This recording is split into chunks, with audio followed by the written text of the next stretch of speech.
We appear to have lost Ben. We'll try to fix that in a moment. I'll get back to that story in a second. And Naomi's with us. She's called from Lewisham. Hi, Naomi. Hi, Sheila. How are you? I'm fine, thank you. Yes, you have a fairly you take a fairly tough stance on statues. They shouldn't be pulled down. Yes. So, just to let everybody know, or your listeners know, that I am a black female. I don't have a problem with the statues at all. You can put up as many statues of whoever you want to. It's more about the history and what's being taught about these people and being able to, give a well-rounded or give well-rounded or give a well-rounded understanding of who these people are, and then, in a sense, justifying why there's a statue of this person. Now, like I said, tearing down a statue is not going to change racism at the end of the day. But if, and it's more for people of, or I don't like to say white people, but for white people to have a real understanding of their own history. It's not taught. I watched a documentary not that long ago by David Lammy about the war dead from World War II and the Africans that took part. And you take a look at the cemetery, and it's just wasteland. Yet when you take a look at the why do I have so many notifications on Facebook? And everything like that, but that's not taught and it's not shown. So as a white person growing up, you would never have an idea. You might want to put this in there just in case. People even were a part of World War II, that they actually did fight, maybe because they didn't necessarily fight in Germany or France. Well, the thing is, you're right. You're right in part about that. I did growing up, even as a junior school pupil, but I think that's coming from a port city, and also a city. I'm coming from Liverpool, a port city, and a city that even then was a world city in terms of the people, in terms of the makeup of its people. Yeah. And I think that makes a difference. I mean, Bristol should be able to say the same, but for some reason it wasn't able to say the same. But maybe I'm seeing my own city through rose-tinted spectacles. I don't know. Well, this is the thing. I mean, look, we all grew. I mean, all right, I'll give you an example. I grew up. I was born in 1981, so I grew up, did a bit of history, learnt about the Bolshevik uprising, and Nicholas and the whole family being murdered. Fine, that was it. It wasn't until I watched the documentary on BBC4 did I realise that they were granted safe passage from Russia to London. But his cousin decided, you know what, I don't actually, I've changed my mind. I don't want them to come here. Not a lot of people know that. A lot of people do not know that. Yes, a lot of people do not know that Queen Elizabeth's father, basically, in a sense, grandfather. Her grandfather. Signed, in a sense, and I don't want to say it, and I don't want to make it sound horrible, but in a sense, he did kind of sign a death warrant. Because they had an opportunity to escape. I saw Naomi. I saw the same documentary. I saw it, and I've also seen an interview with the great niece of that family, and of the family that were killed, of the Romanovs. And she's in tears when she talks about it, and says she's glad her father is dead, so was dead soon enough to not find that out, because she said it would have killed him to know that actually it was George V, on the advice of his closest advisor, who refused the Romanovs safe passage to Britain, even though he could have. I mean, again, to talk about balance, making difficult judgments on balance, the advice that he was given from his senior advisor was, who can you imagine in those days, the senior advisor to George V, who would have been from the top of his head to the tips of his toes, an empire man, a monarchy man, an establishment man. He wouldn't have had an emotional bone in his body about a decision like that, is my guess, because his argument, when there was communism and anti-royal and anti-monarchical feeling really, abroad, his attitude was, we must protect the crown, and if we bring the Romanovs over here, that will stain the crown and cause trouble here in the UK. That was the logic, but it was still cruel. You're right, it was still cruel, and I learnt it when you learnt it. I didn't know that. That's the thing, and I think what it really boils down to is education. So you have to imagine, you have people that have been whitewashed. Certain parts of their history and what they did have been whitewashed, and then that's being taught in schools. So in a sense, what that does is give you sort of, in a sense, you imagine, if you want to say I'm white, whether you want to say white privilege, I'm not sure about the white privilege thing, but I'll get, Excuse me. And I see my heroes and you know, Winston Churchill, and he defeated the Nazis and everything else. But yet, that he may have had on an island in Jamaica, that he may have had on a country in Africa, he would not be viewed in that way. But then me as a white person, or in Ireland, where my family is from. No, he wouldn't be viewed that way. However, you know, knowledge of history, you've got to wear that, Naomi. We still, ideally fully informed, we still have to make judgments on balance about people, don't we? And I think you would agree, would you, that the leadership he showed during the war was extraordinary, vital, and he was, you know, ahead of the game on the threat of Nazism for years before that war started. And for that, he does deserve our thanks and praise and memorial, I think. Do you think so? I would say 100%. Anybody that's willing to defend what Winston Churchill defended in regards to fighting the Nazis, whether they were black, white, yellow, purple, deserves all the adulation, everything. But the fact of the matter is that he may have done great for you guys, as in white people, but that's not reflected when it comes to people of colour. It's not. I don't hear, and that's the problem for me. So I think what people are doing, they're taking out their anger on something that's physical, that can't be harmed in the sense, you know, you can't hurt. Well, the thing is, Naomi, I understand what you're saying. I understand what you're saying.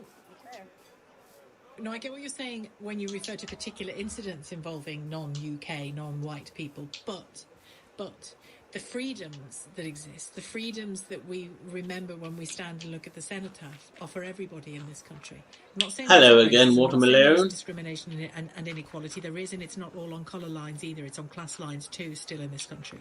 But that memorial, that cenotaph, is for all of us. It's so every one of us can stand in front of it or look at it and remember the sacrifice of the black, the brown, the white men and women in the war. Jesus Christ.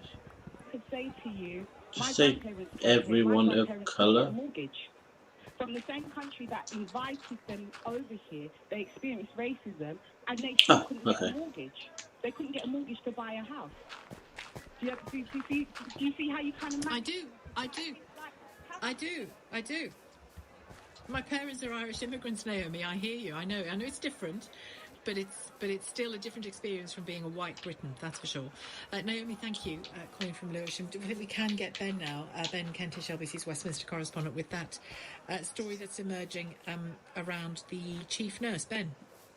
Sheila, a pretty explosive story when it comes to the insides of how government works. The allegation is from the Independent that the chief nurse, Ruth May, was effectively told she wasn't going to be allowed to take part in Thank you for the spark. press conference that she had been due to take part in, because she said she wouldn't agree to back Dominic Cummings. This was a couple of weeks ago, at the height of the scandal about Mr. Cummings having been to Durham, of course.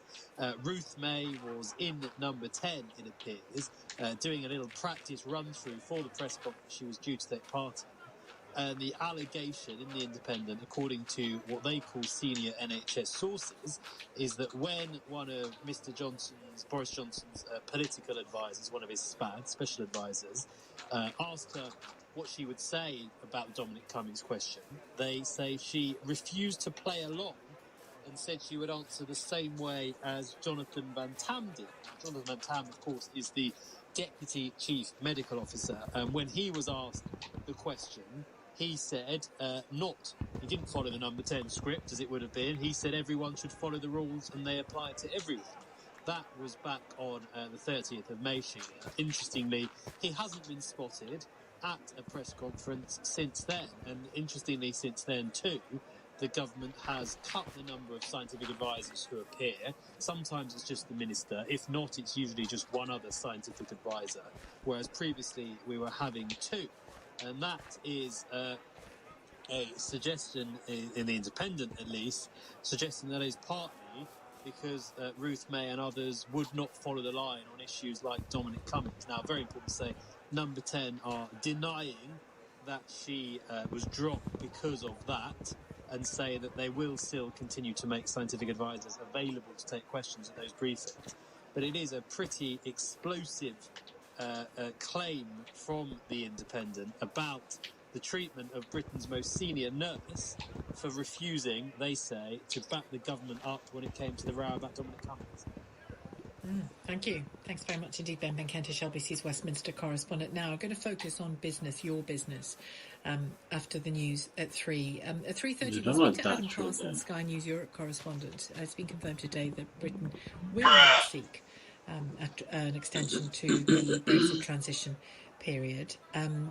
We heard yesterday from Carolyn Fairbairn, didn't we, of the CBI, the outgoing chief of the CBI. She does not believe that British firms can withstand the impact of coronavirus, the depth of which we've learned something of today with those ONS figures of the economy shrinking. She doesn't believe they can survive that, plus a potential no-deal Brexit, which is still hovering around. With all of that in mind, and what we talked about at the beginning of the programme in relation to your own working life, your own businesses, Darren Jones joins me again, Chair of the Business, Energy and Industrial Strategy Select Committee in the House of Commons, the MP Darren Jones. And he wants to hear from you. I want to hear from you. He wants to know what business is, large and small, whatever the nature of your business. He wants to know what you need to survive. 0345 6060 973 is the number to call. Get your calls into him now. 84850 is the number to text, and you can tweet at LBC, and he will outline the kind of work that he is doing, his committee is doing, to try to help businesses here in the UK. It's 3 o'clock. On your radio, on Global Player, and Play LBC. Leading Britain's conversation. This is LBC. From Global's newsroom, I'm Philip Chrysikos. Boris Johnson says it was absurd and shameful the statue of Sir Winston Churchill in Parliament Square was at risk of attack from anti-racism protesters. The Prime Minister adds we cannot now try to edit or censor our past. The statue of Winston Churchill, who is a national hero, has had to be boarded up for fear of violent attack. That, to me, is both absurd and wrong. More Black Lives Matter rallies are planned this weekend across the country, with counter-demonstrations as well. But the one in London's Hyde Park for tomorrow has been cancelled. Alinia Kapalova is one of the organisers of that Black Lives Matter protest, which is also taking place in central London this afternoon. She's told us the possibility of far-right protests tomorrow hasn't forced her movement to call off their march. They have not cancelled anything. They have not stopped anything from happening. Whether we come out or not is down to us, and it is our choice. We are not getting distracted and set up. We're not going to walk into a trap because we know better. In other headlines this hour, the UK government confirms it will not be extending the Brexit transition period beyond the 31st of December. Cabinet Office Minister Michael Gove says the moment for an extension has now passed following a meeting with the EU Joint Committee. The UK economy has suffered a record collapse during the first full month of coronavirus lockdown. The Office for National Statistics says gross domestic product, or GDP, fell by 20.4% in April. The figure is the worst recorded since records began. Shadow Chancellor Annalise Dodds has told us it's time the government changes tact. We've seen a one-size-fits-all approach being taken by government across the economy. So the furlough scheme, the self-employed scheme, is going to be removed right across the economy for everybody at the same time.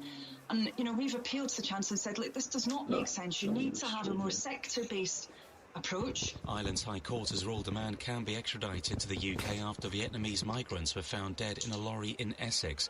Ronan Hughes faces 39 counts of manslaughter following what happened last October. Twitter says it has removed more than 32,000 accounts from the platform, which were being used to spread state-backed propaganda.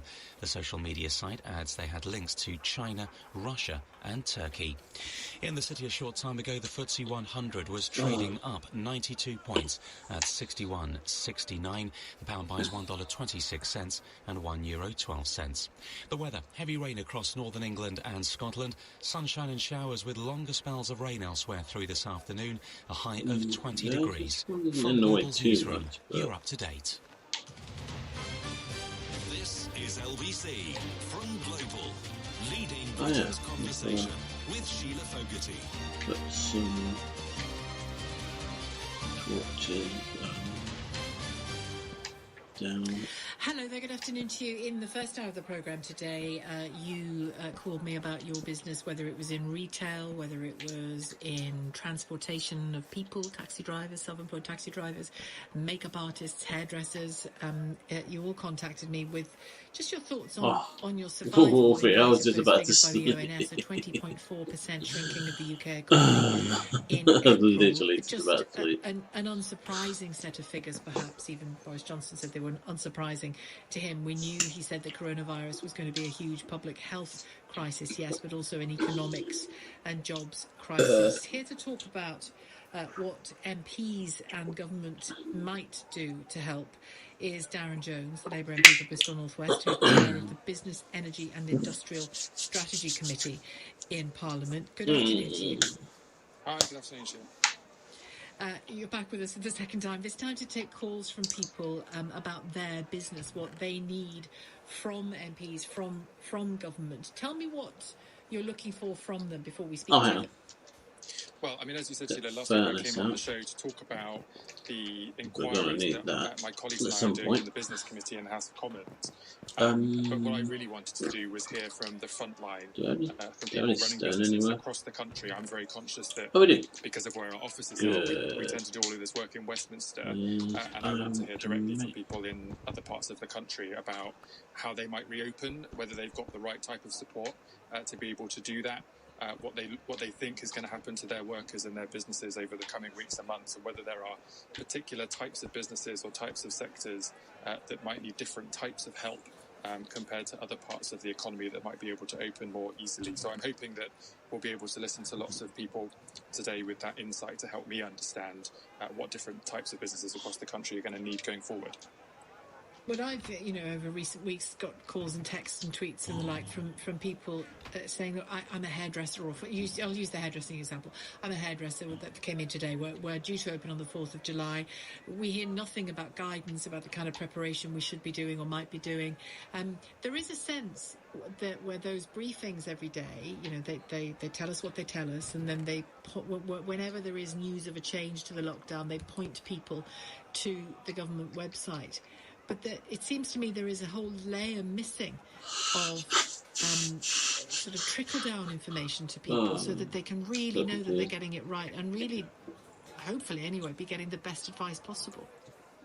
Yes, the government doesn't want to get into the business of writing specific guidelines for every type of business across the country because there are so many, and I do understand that.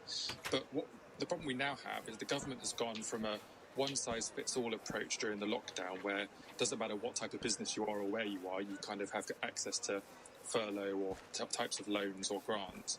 And we're now in this situation where we've got to treat different businesses in different ways because it's blindingly obvious, isn't it, that if you can pick up some food from a hatch outside of a local coffee shop, that's one thing. But if you need to go into a local clothes shop or you need to go and get your hair cut, that's a different thing. And it means that different types of support's going to have to be put in place, both in terms of cash support for those workers that can't come back sooner, especially in things like aviation and going on holiday and things. But also it might mean that people need different amounts of support in terms of how they set their shops up, how they interact with customers, whether there's help for digital booking in advance for new appointments instead of people queuing up outside of the shop. And, we should be able to deliver this type of support through councils, through local chambers of commerce, through sensible guidelines and access to resources online. And we really need the government to get a move on now, to move from this one-size-fits-all approach to being more helpful to the types of businesses that are going to need more help as we slowly start to lift the lockdown. And just to make, so that people know for sure, a select committee is a committee of MPs from different parties. You happen to chair this one, from different parties. And it's very much a listening exercise and a fact-finding exercise, isn't it, the work that you do. But beyond that, people are going to call and they're going to tell you what their business is today, what they need from their business. What do you do once you've listened and found your facts? What power does a select committee in Parliament have to genuinely influence government policy on this or anything else?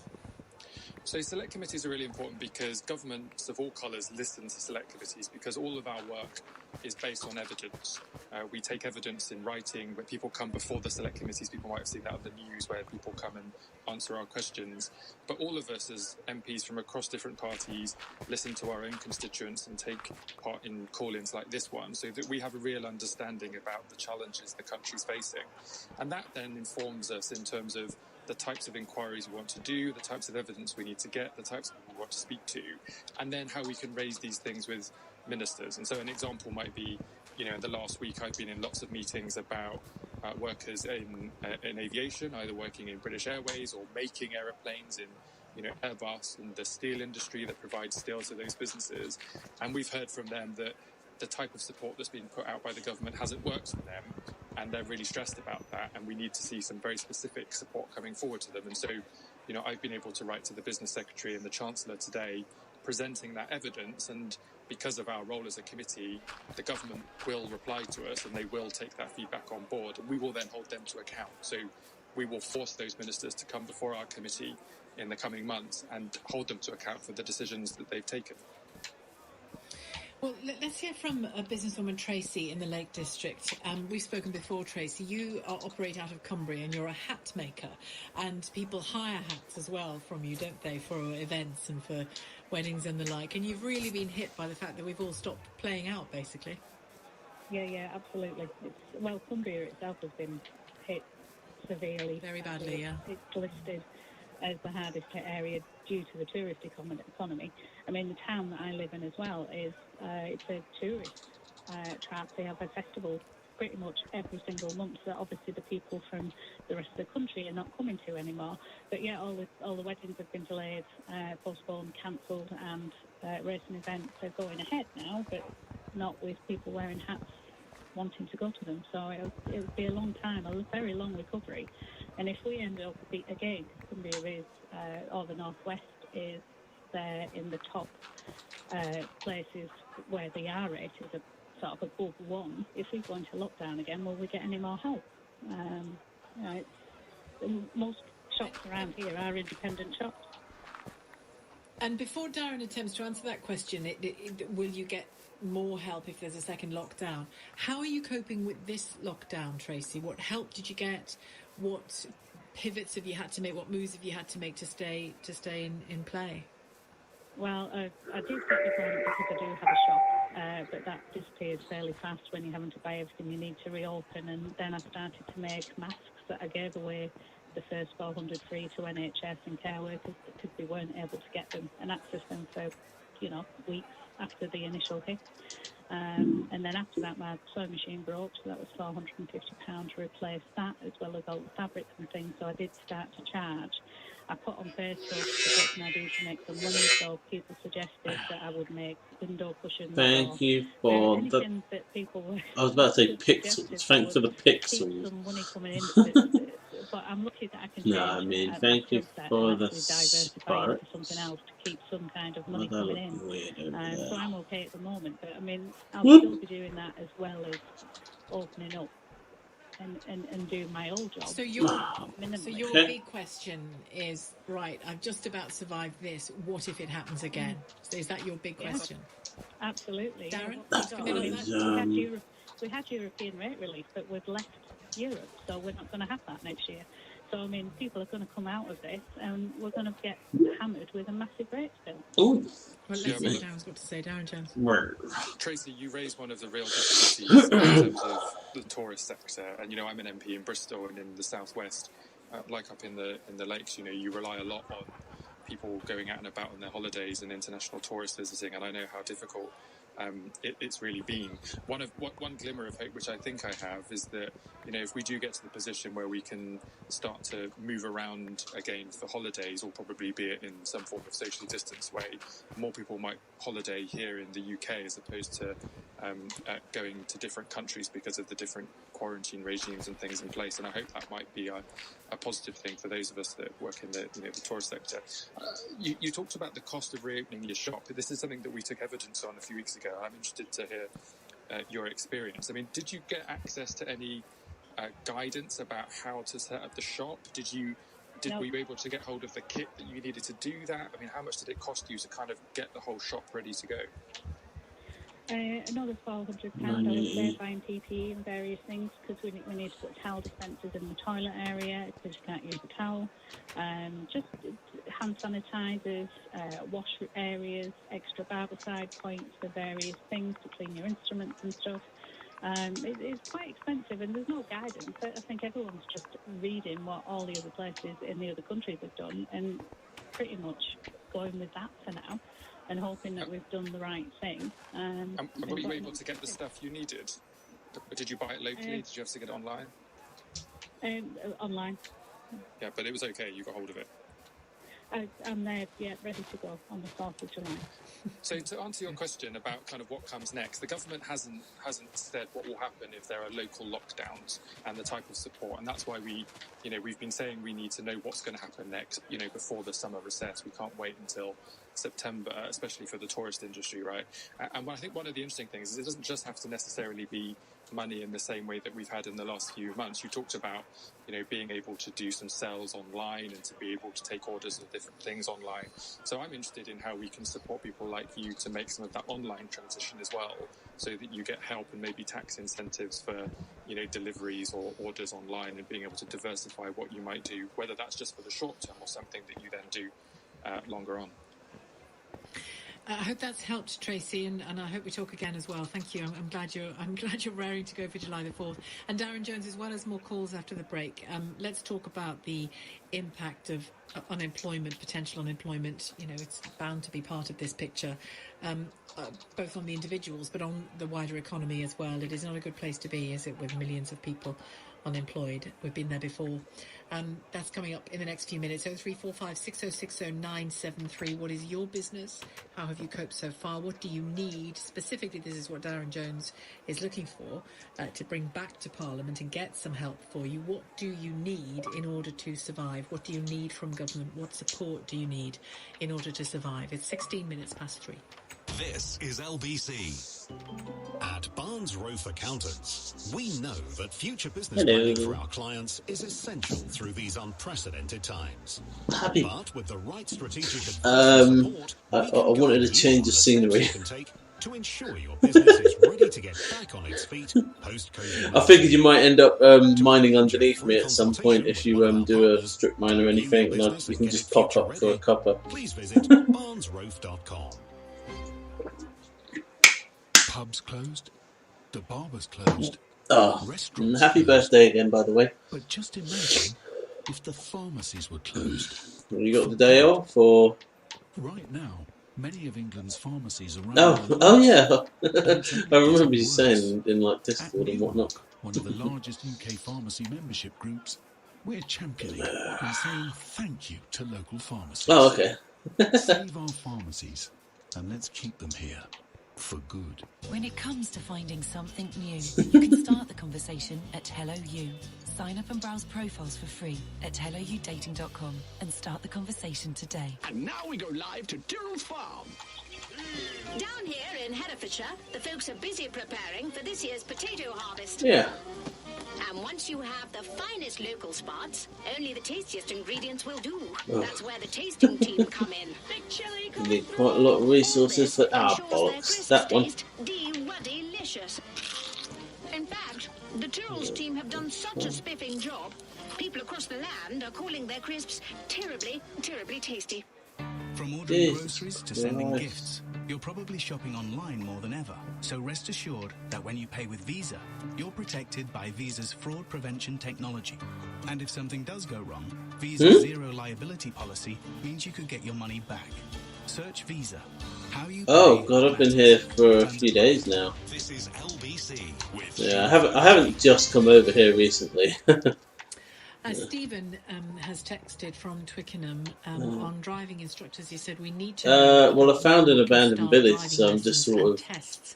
Absolutely no information. Yeah. From the DVLA or government doing it up a little bit. And around 1 million students. It's fucking huge. It's got like some farm bits already here, so you know, set up for food. Thank you, Stephen. I had calls from driving instructors as well. A couple of houses here as well, some nicely sized. Beds included, so you know that's good. Your questions and your problems. I say village. I've only found 3 houses in it. Business survive. Before we get back to your calls, I'm trying to find a door to this one. Ah, there we are. Rachel Venables, LBC's correspondent. Oh, okay. It's got some. For us, keeping tabs on the latest Black Lives Matter protest, Rachel. Just found another house with 2 blast furnaces in it. I hadn't actually seen that one before. There's been some incredibly powerful moments here over the past hour or so. A number of people have stood up. No, you're one empty. of the organisers now currently talking to the crowd, telling them to make sure that they stay peaceful over the next few hours. But we've been hearing. Oh yeah, I was feeding some foxes earlier. Discrimination of racism in the UK. They've led the crowds on chants. Berries. You know those berries that you get stuck on and can take damage from? They eat those. Oh, hang on! I just saw a little name. So many protests. It has so far been, though, largely quiet, largely peaceful. Just about 200-300 people here gathered. Most of them sat on the ground here in Hyde Park. Hello. A little bit of a flurry of interest almost earlier. I don't have any. 24 police officers moved as one into the crowd, and they lifted up 2 men who were sat watching the talks quite quietly. They took them away and they arrested them. I'm told it was for something unrelated to the events today. No, because when I first joined the realm, the first thing I did was I don't think there was anyone online. It was either you or Tufty that was online the very first time I joined. And I just immediately made a shitty little house out of like wood planks and dirt, and went underground to get diamonds and made my own stuff. Rachel will stick with it. LBC will certainly stick with it anyway, depending on how long it goes on. Darren Jones, the Labour MP, joins me, chair of the Business, Energy and Industrial Strategy Committee. I haven't had the news for any. Driving instructors. I mean, that's the kind of, real detail of that people need to address, isn't it? Those really varied businesses that exist in the UK, whether it's hat makers, driving instructors, makeup artists, hairdressers, whatever it is. I've had a few tattooists on telling me about their difficulties. Oh yeah, no, I keep seeing it on Discord. With the 2-metre rule still in place, isn't it? It is, but it feels like one of those cases where, if government was doing proactive and we had offers of support to people like Stephen, we'd be able to fix it. I mean, clearly on that side, you said don't take this view as being what ought to be done, but in a car, surely you should be able to put a kind of dividing screen and think about PPE and some kit to, clean down the car after you've had one pupil before you get in with the next. It feels like the type of thing we ought to be able to make work. It just means that we need to put out the guidelines and the support for that to be able to take place. And this is a classic example of where people are left in limbo waiting for somebody to give them some advice on what to do. And it doesn't always have to be government. We saw the other week news going forward from the creative sector, people making films and is there a house near you? Programs. Oh, I thought you had found another house. Government to do that. We need to see much more of these kind of conversations happening across sectors so that we can help people. I think in total there were about 5 or 6 houses in this village, although I haven't properly gone over.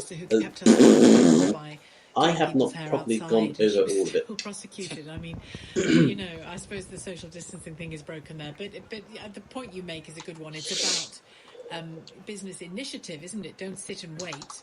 Go to government or come to you, for example, with the ideas that for still amazing your sector or your own business. Exactly, and if you're part of a kind of trade body or a trade association, you should be calling on them to try and figure this out. I don't know why I do it. It's just members and making their representation, whether it's to the local council or to the relevant ministry in Westminster. And of course, you can submit ideas and thoughts to my committee for us to consider too. But I think we've all got to kind of work together on this and find the best ways for it to work. Paul was called from Brockley. Paul, I forgot about this bit. Hello Sheila, hello Darren. Yes, I've got a concert promoting business which is actually based in London and Bristol, in Park Street, Darren. This is really to do with the kind of the one-size-fits-all furlough ending position that we're going to have at the end of October. in the live music industry, obviously, there's no concerts of any size. They'd be there in sort of small 200 or 300 capacity pubs, right up to arenas, etc. Until there's no social distancing or there's some kind of testing as people go into venues. There's a lot of hot air about all venues will be able to open with limited capacities and such like. In fact, that is a complete nonsense. It's about 13% the capacity on the 2 metre rule and about 20% on the 1 metre rule. So if you've got a 300 capacity venue, you've got a capacity of 24, and if you've got a 2,000 capacity venue, you've currently got a capacity of 232. There's a lot of talk about theatres and opera all the time, but very little about live music. It's actually a much bigger sector than both of those two things. So I just wondered, and I know there has been some lobbying in Parliament about this already, about what's going to happen to our industry, because clearly when October 31st comes, if there's no very clear start date, I'm going to suggest there's going to be huge redundancies. I mean, I know of a company who we deal with who've got 60 of their 100 staff on furlough, and at least 50 will be let go on October the 31st for definite. Thanks, Paul. And you will know from working in Bristol as much as I do how important the work is that you and the people you supply do to our local kind of culture and creativity in the city, and it's something that many people enjoy. And it's a classic example of a type of business where it's probably going to take a little bit longer to get back to normal or a new normal than some other businesses. And that's why we've said that the government should take a different approach for different sectors, recognising that it's going to be harder for some types of businesses to get back on their feet. But they are the type of businesses that we want to try to protect, so that when we start to recover and grow the economy, we've not lost people with skills to redundancy, we've not lost businesses that can supply services and goods to bankruptcy, and that we have people and know-how and capacity to kind of stir forward a growth in our economy as quickly as possible, because we need to make that happen. And the issue around unemployment and furlough is a really interesting one. The furlough payments have been great, ensuring that people have still got money coming in when they've not been able to go to work.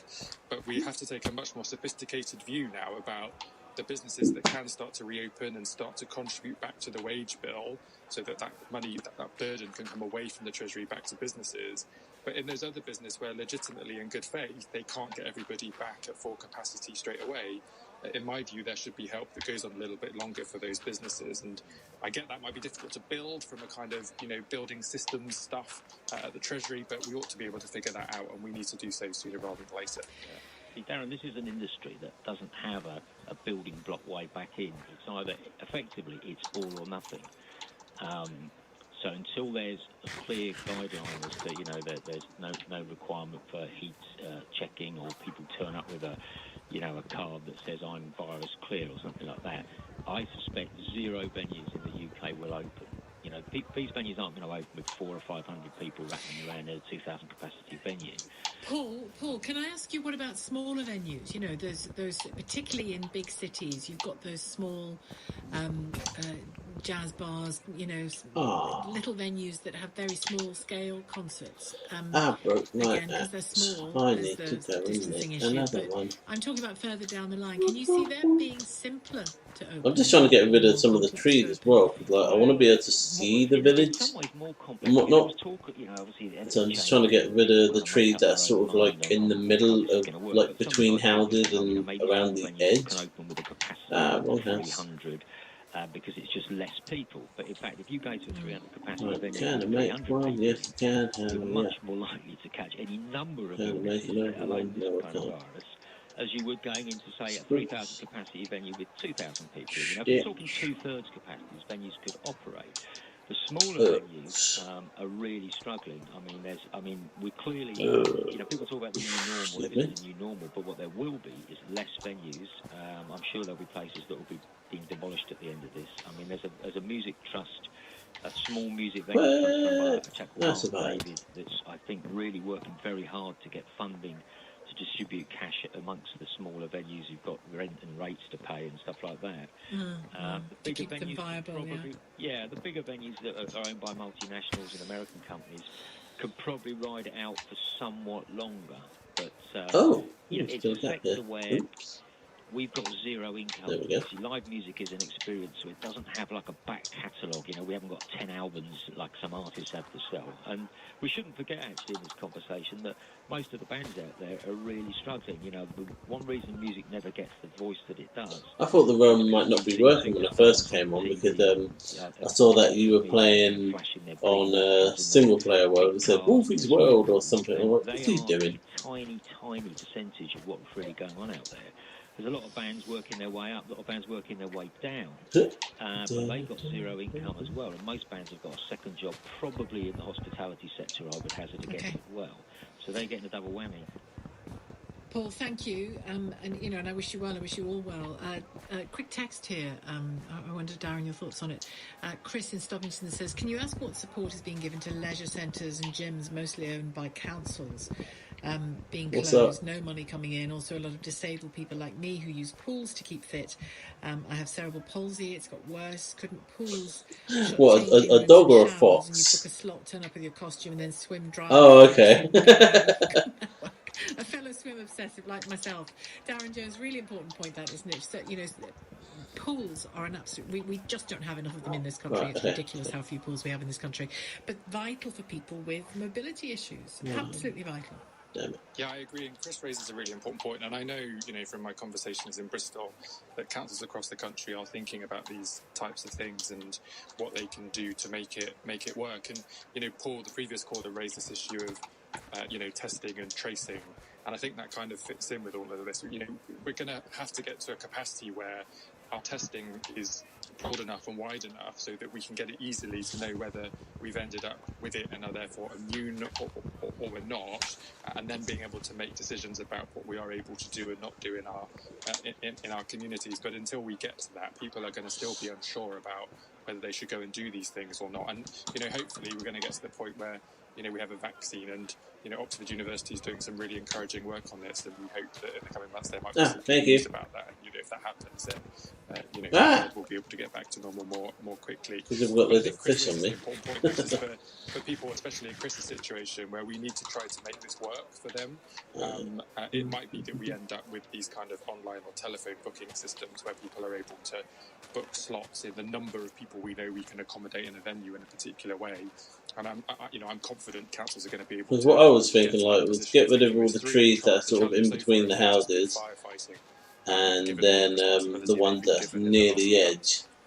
And then I was thinking of, like, making a nice it's about doing things in ways you haven't done them before, and kind of thing. Some areas of the economy can be quicker to do that than others. We'll talk more and take more calls from businesses. Darren Jones, Labour MP, Chair of the Business, Energy and Industrial Strategy Committee, with me taking your calls. Just trying to work out where the boundaries are. Well, Sky News Europe correspondent to talk about what looks like the certain fact that so far the to UK where will I seek an am extension right to now.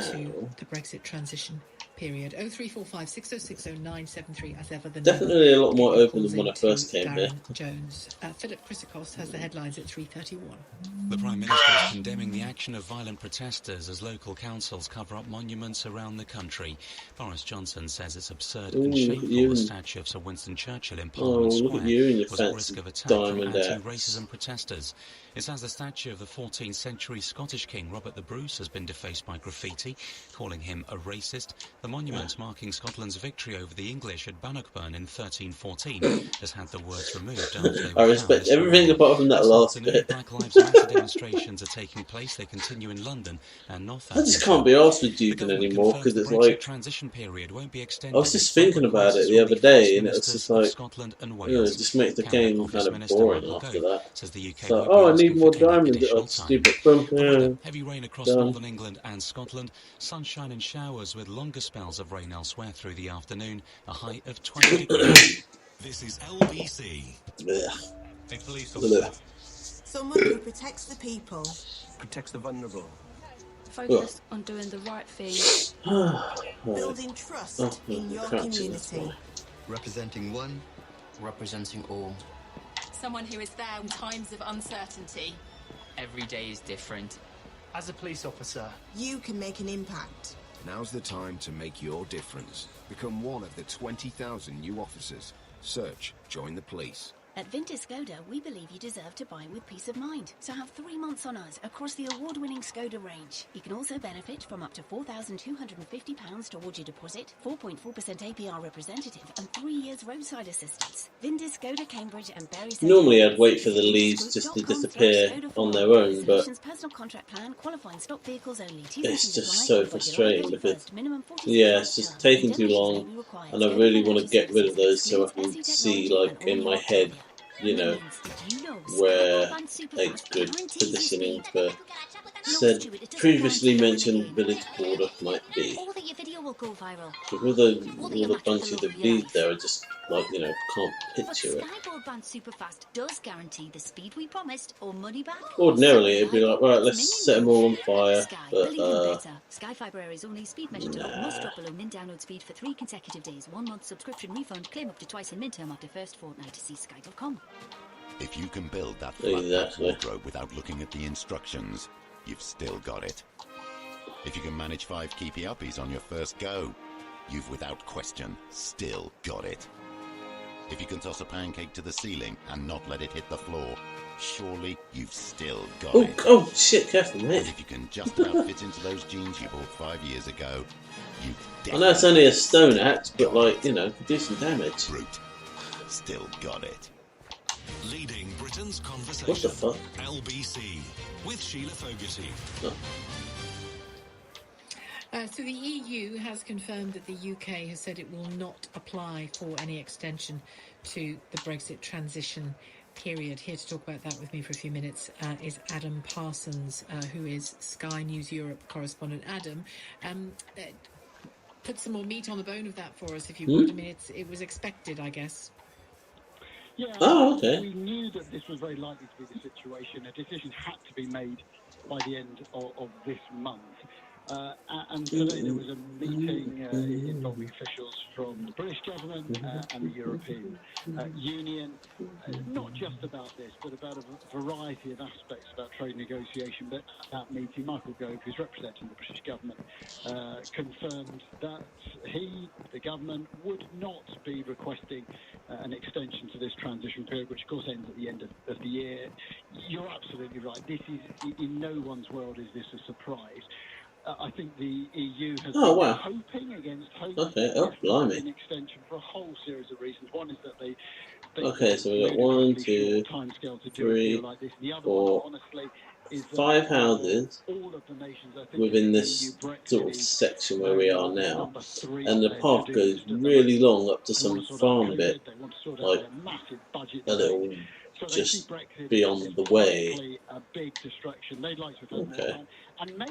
Nearly got all the trees down. Looking quite good. Although what I think I might do is, instead of just doing what I've done now, make some planks and ladders. It's just nice to have a bird's eye view of things. In theory, they've got until the end of the month, but even now, the apparatus of doing that would be very complex, and frankly, after the end of June, it will become enormously complex. So right now, the stage is set for the end of December.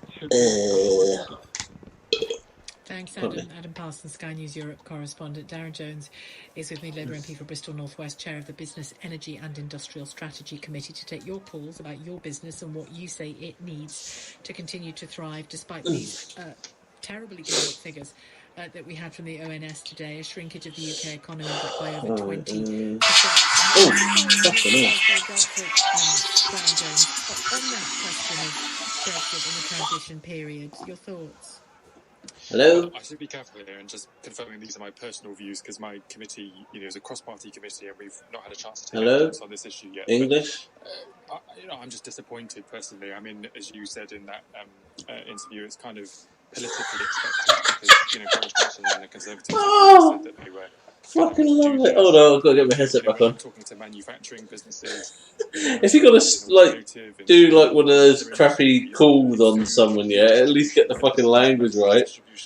But I went hello, and then just went and I just went English, and the guy just went oh, and he hung up.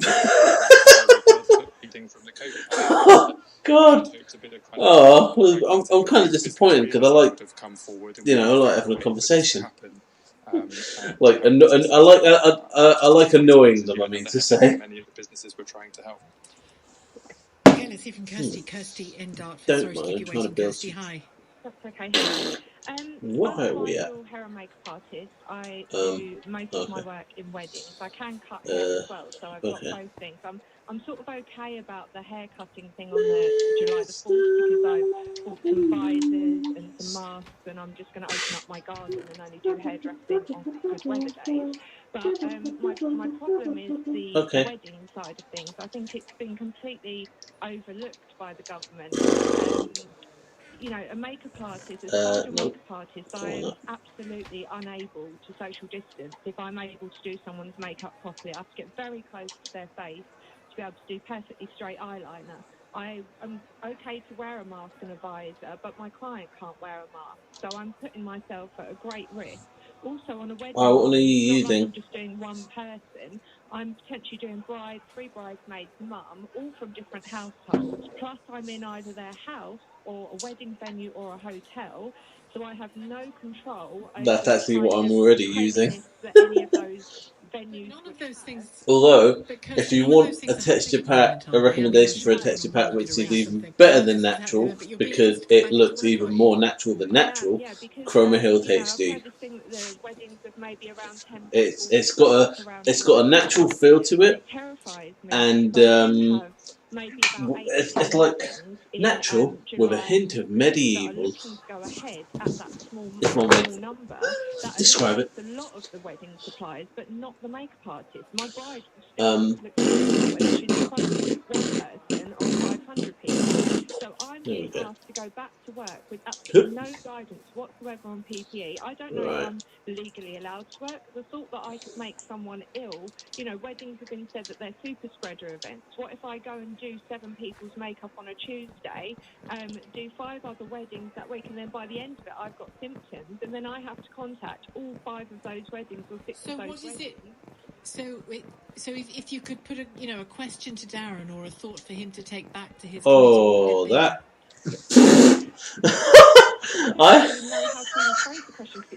Fucking idiot.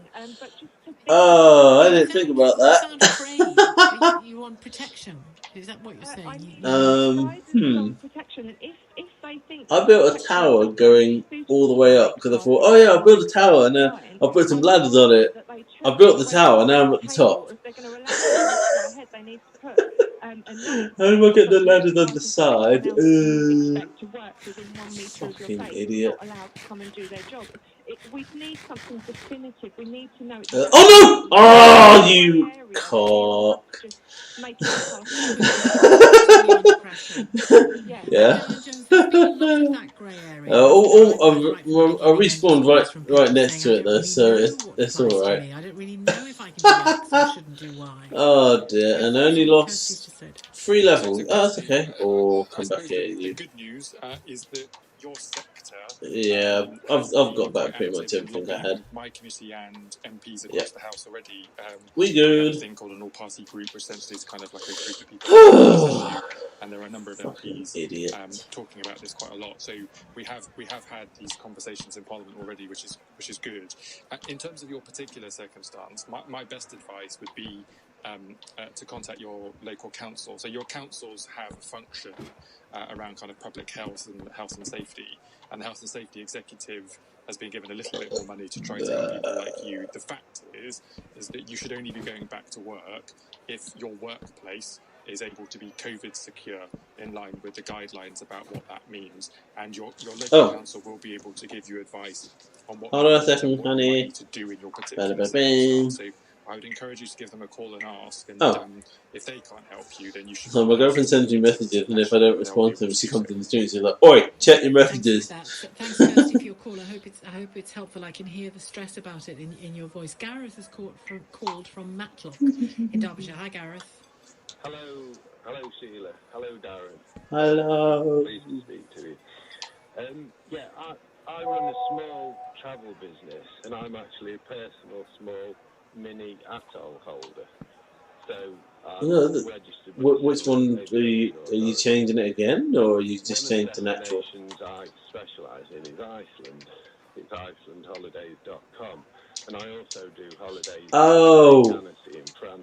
Yeah, What I'd like to know is, have the Civil Aviation Authority lobbied? I've never actually used. I've had it, but I've never actually used it before. Certainty is going to come back to the travel industry, because there's a lot of talk about large airlines Jesus like Christ. EasyJet and Ryanair. I'm just listening to you.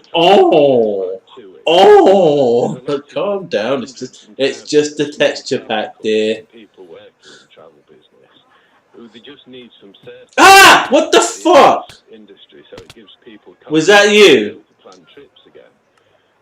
I mean, I'm thinking if you will go to Iceland on Monday, Dude. you're allowing customers to come.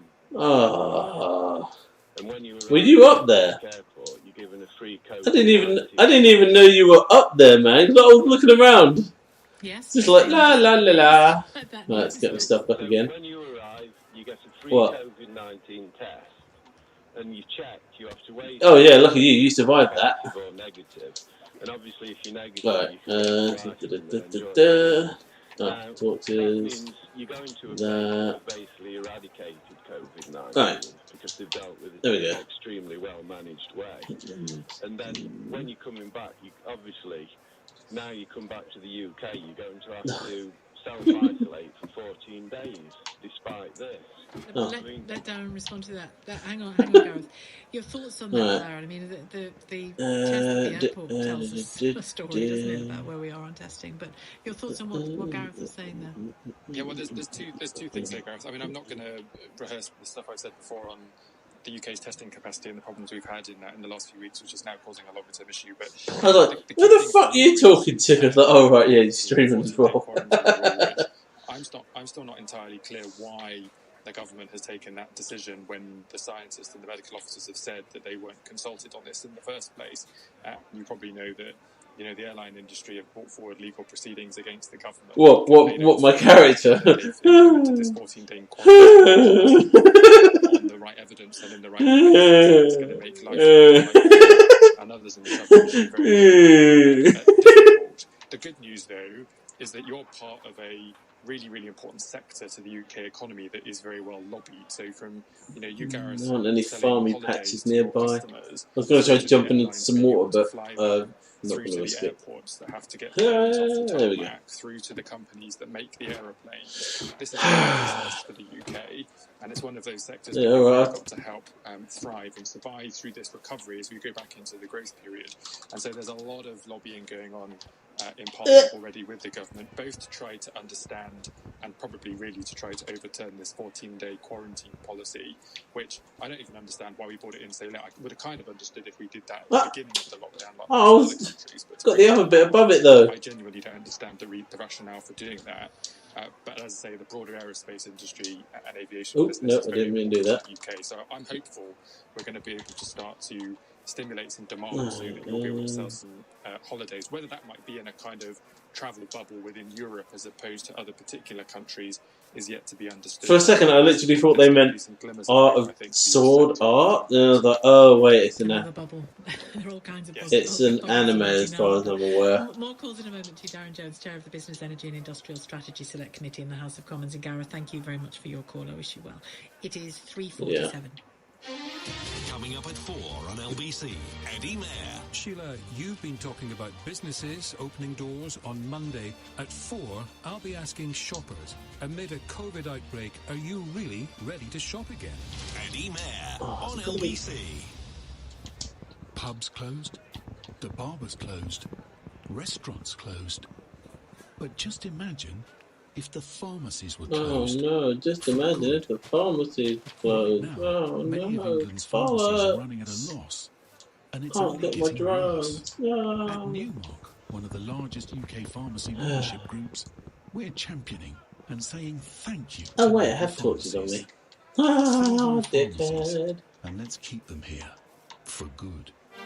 If you can build that flat pack wardrobe without looking at the instructions, you've still got it. Yeah, just up this bit here. On your first go.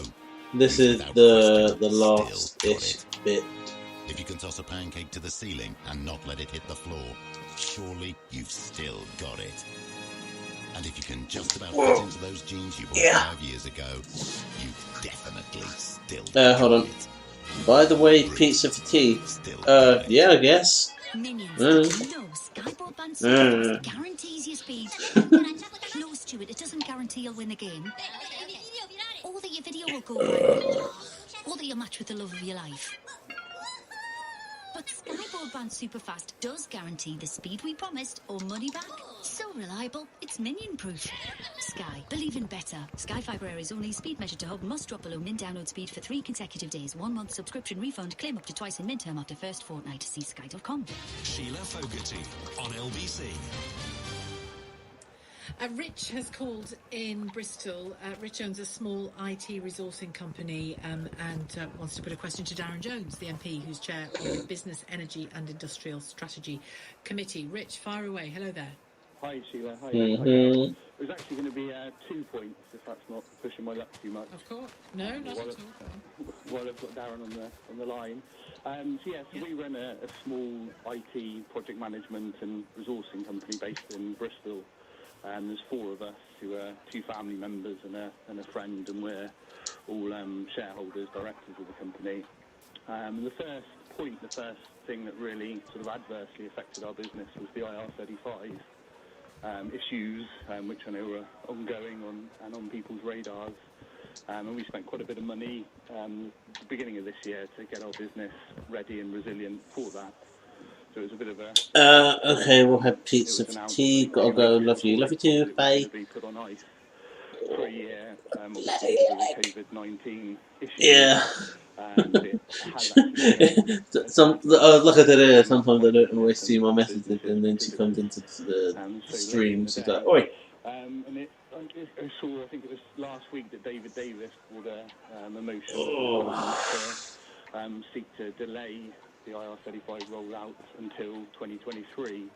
So a sort of 3-year delay, which would have been a godsend for a lot of businesses like ours, and to have some sort of certainty, because otherwise we're going to have to deal with this all again next April. The bill fell at the first hurdle, because I think Labour were whipped not to even take part in the vote. So I'd be interested to hear what Darren's sort of stance is on an IR35 delay, and why sort of Labour didn't take part in the vote.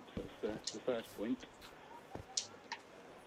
Okay, well, just before Darren, just before you answer that, for people who might not know what IR35 is, it's basically the Treasury and HMRC assessing a huge numbers of individuals and businesses as to whether the way in I didn't mean which to go that high. is self-employment for real, or a means of avoiding paying tax, whether they are employed or self-employed. Broadly speaking, that's it. But fire away, damn it. Jones. Yeah, so, I mean, I think the issue, it was right for the government to consider the delay on this. There we are.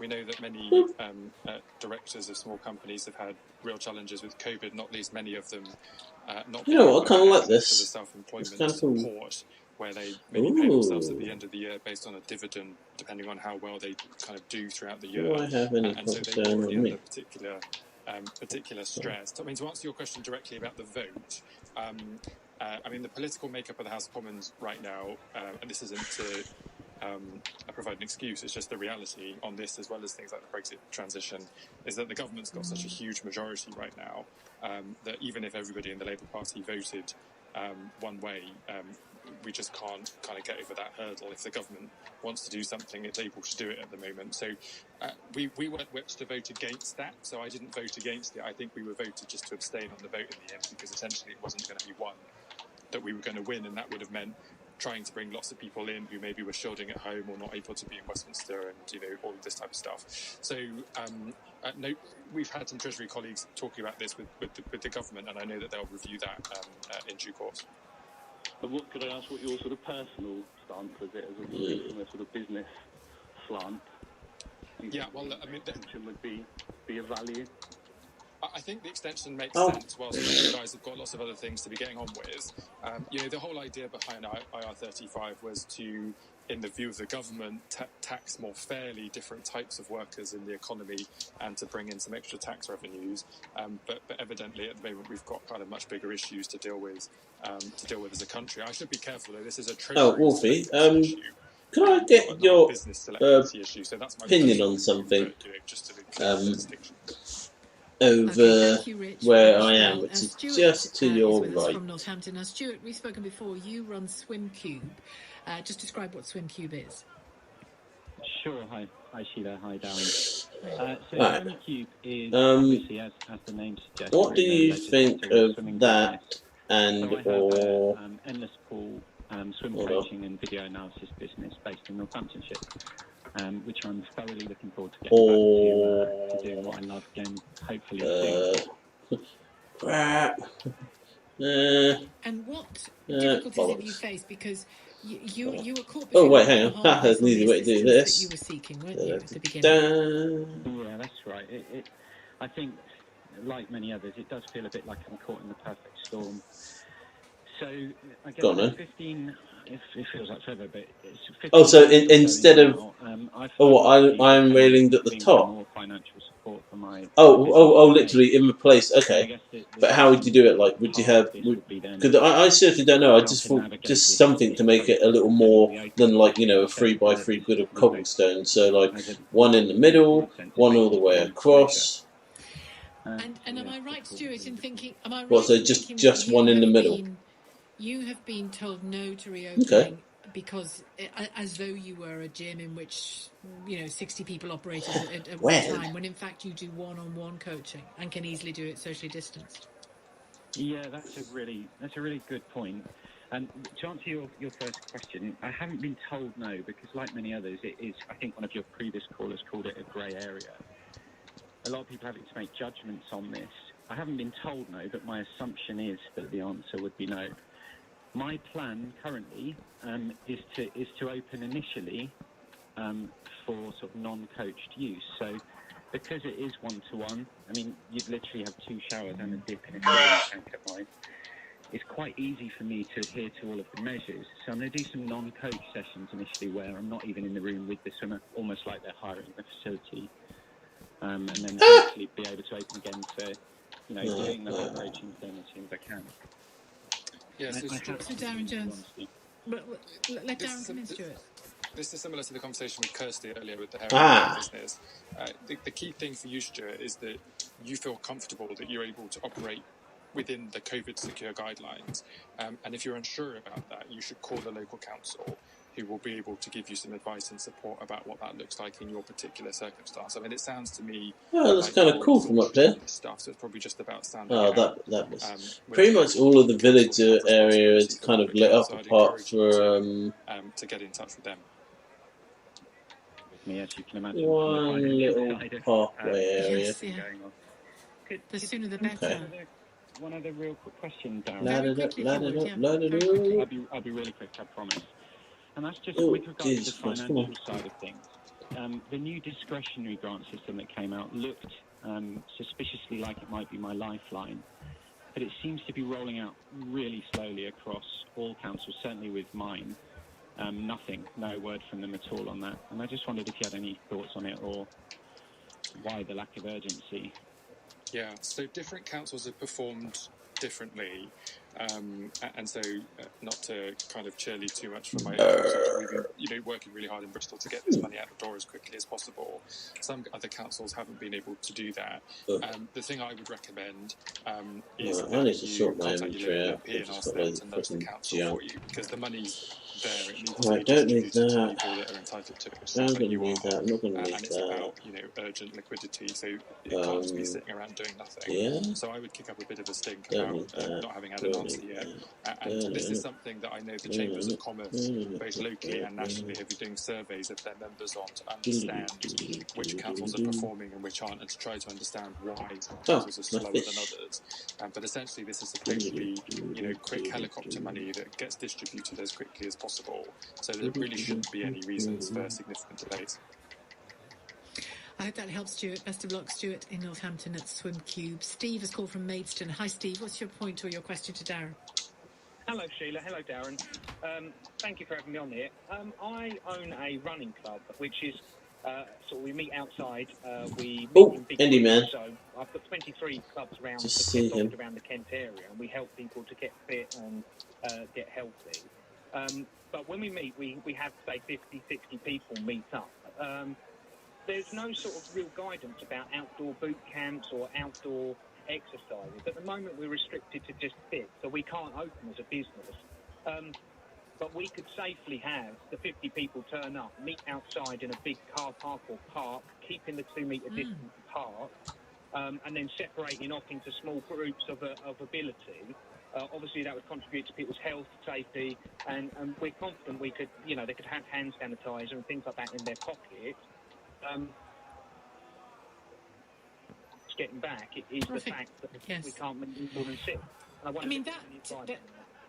That seems like use your common sense. That seems like perfect common sense to me, Darren Jones.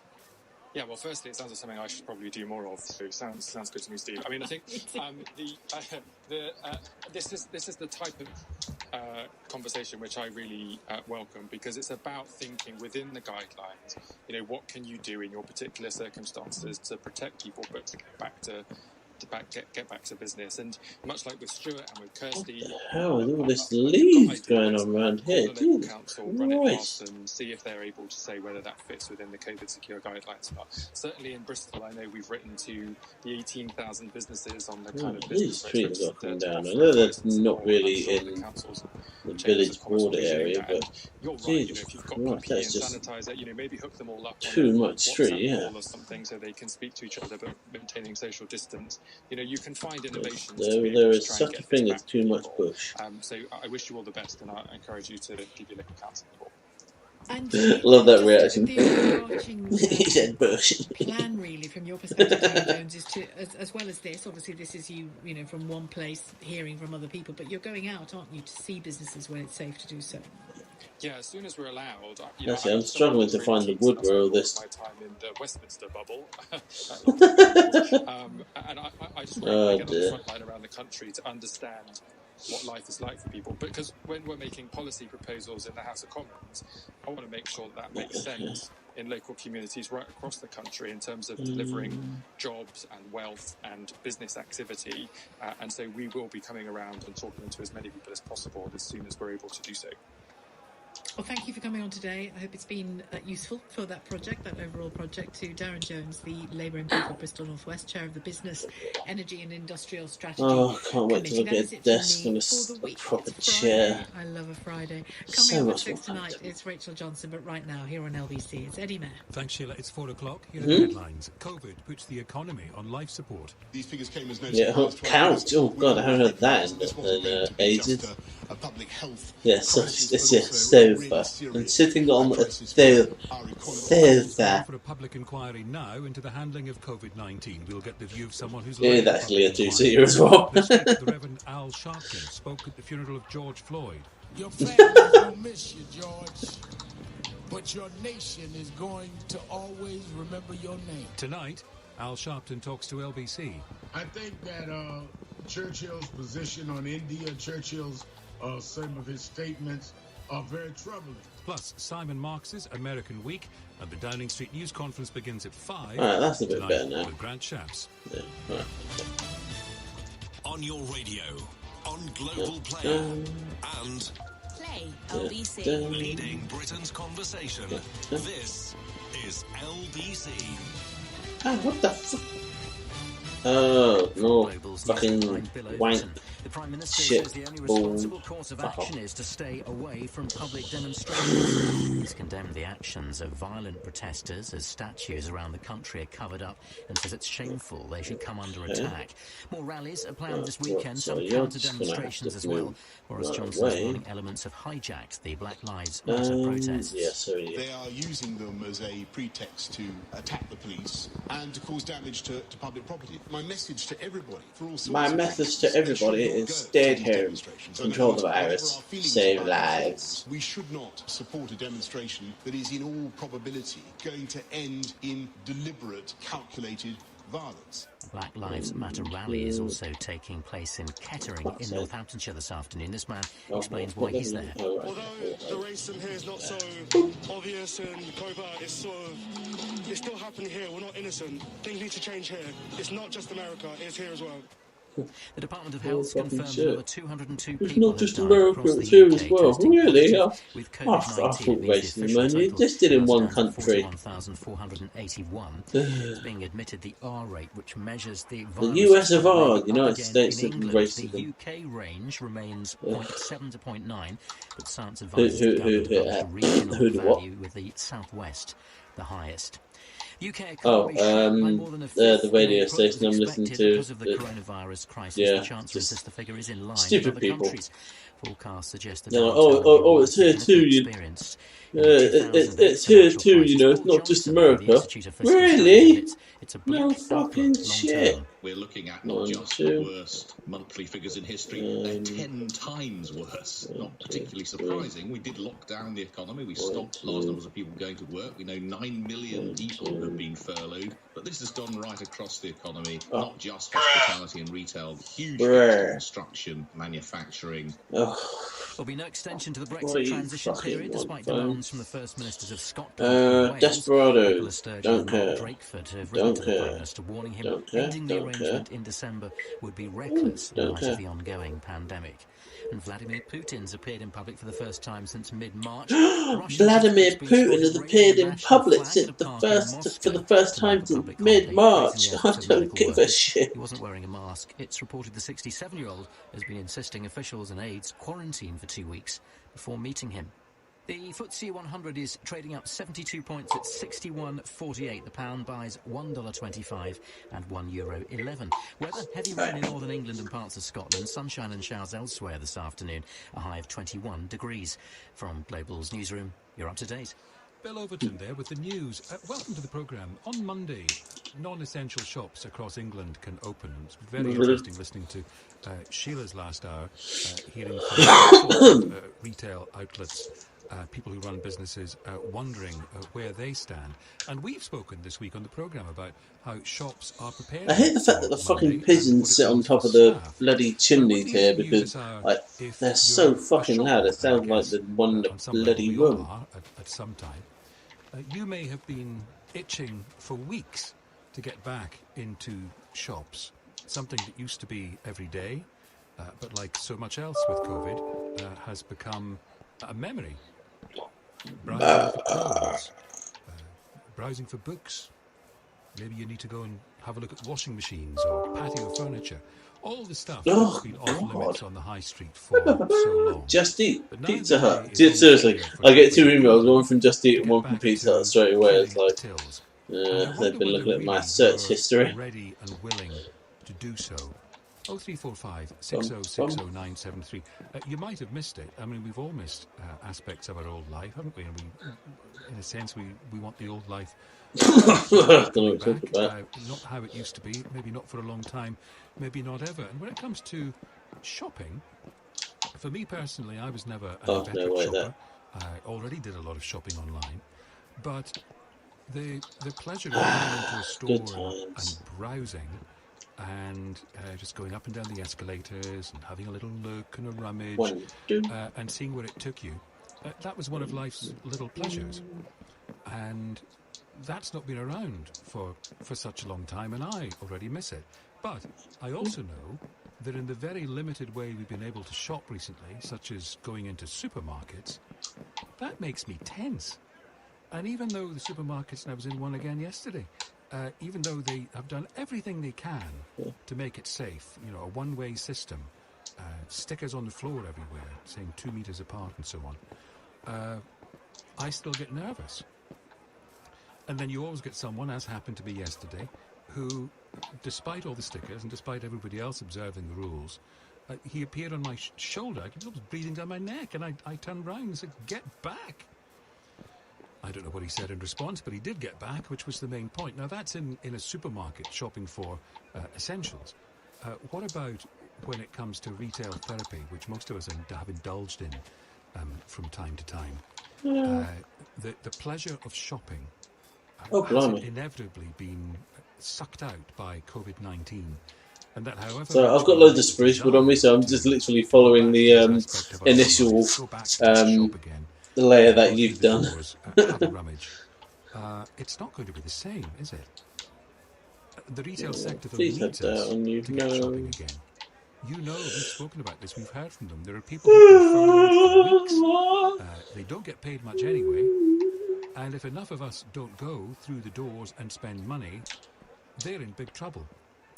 Thousands Could we and sleep, thousands of retail please? jobs were going before the virus, and even more have been wiped out since. Well, but I'll I just think it's go more and die difficult than just, hey, the shop's again. open, let's go back. And I wonder whether you're Oh, really ready yay. to shop. Whether I mean, it's your because of birthday, do what you COVID-19 want. You've switched online and maybe don't want to switch back. Is there anything the shops can do to I already tempt you did back that in? earlier. I don't want to do it again. There's also the social Oh, aspect I got of my this, drink. of course, Forgot too. about that. I mean, many shopping malls and streets, I mean, most high streets are filled with coffee shops, so people often meet up, go for coffee, go shopping, and all the rest of it. The social aspect of shopping is going to be denied us for a long time, isn't it? Because we have to keep 2 meters away from everyone, unless it's people in our household or, if you're in the right part of the country, our bubble. So that aspect, making a day of shopping, or people taking a family out shopping, that's going to be denied them in the way that we've enjoyed previously. Let me know if you're ready to go back shopping, because I'm not sure I am. I'd love to help the retail sector, but it just makes me tense going into stores these days. Are you the same dog from earlier? 60973. You can also help me out, by the way, if you have been open in recent weeks. No. Maybe in supermarkets, fuck but you also then. maybe particularly in the car showrooms and the open-air markets that have been allowed to open most recently. What's been your experience of the public?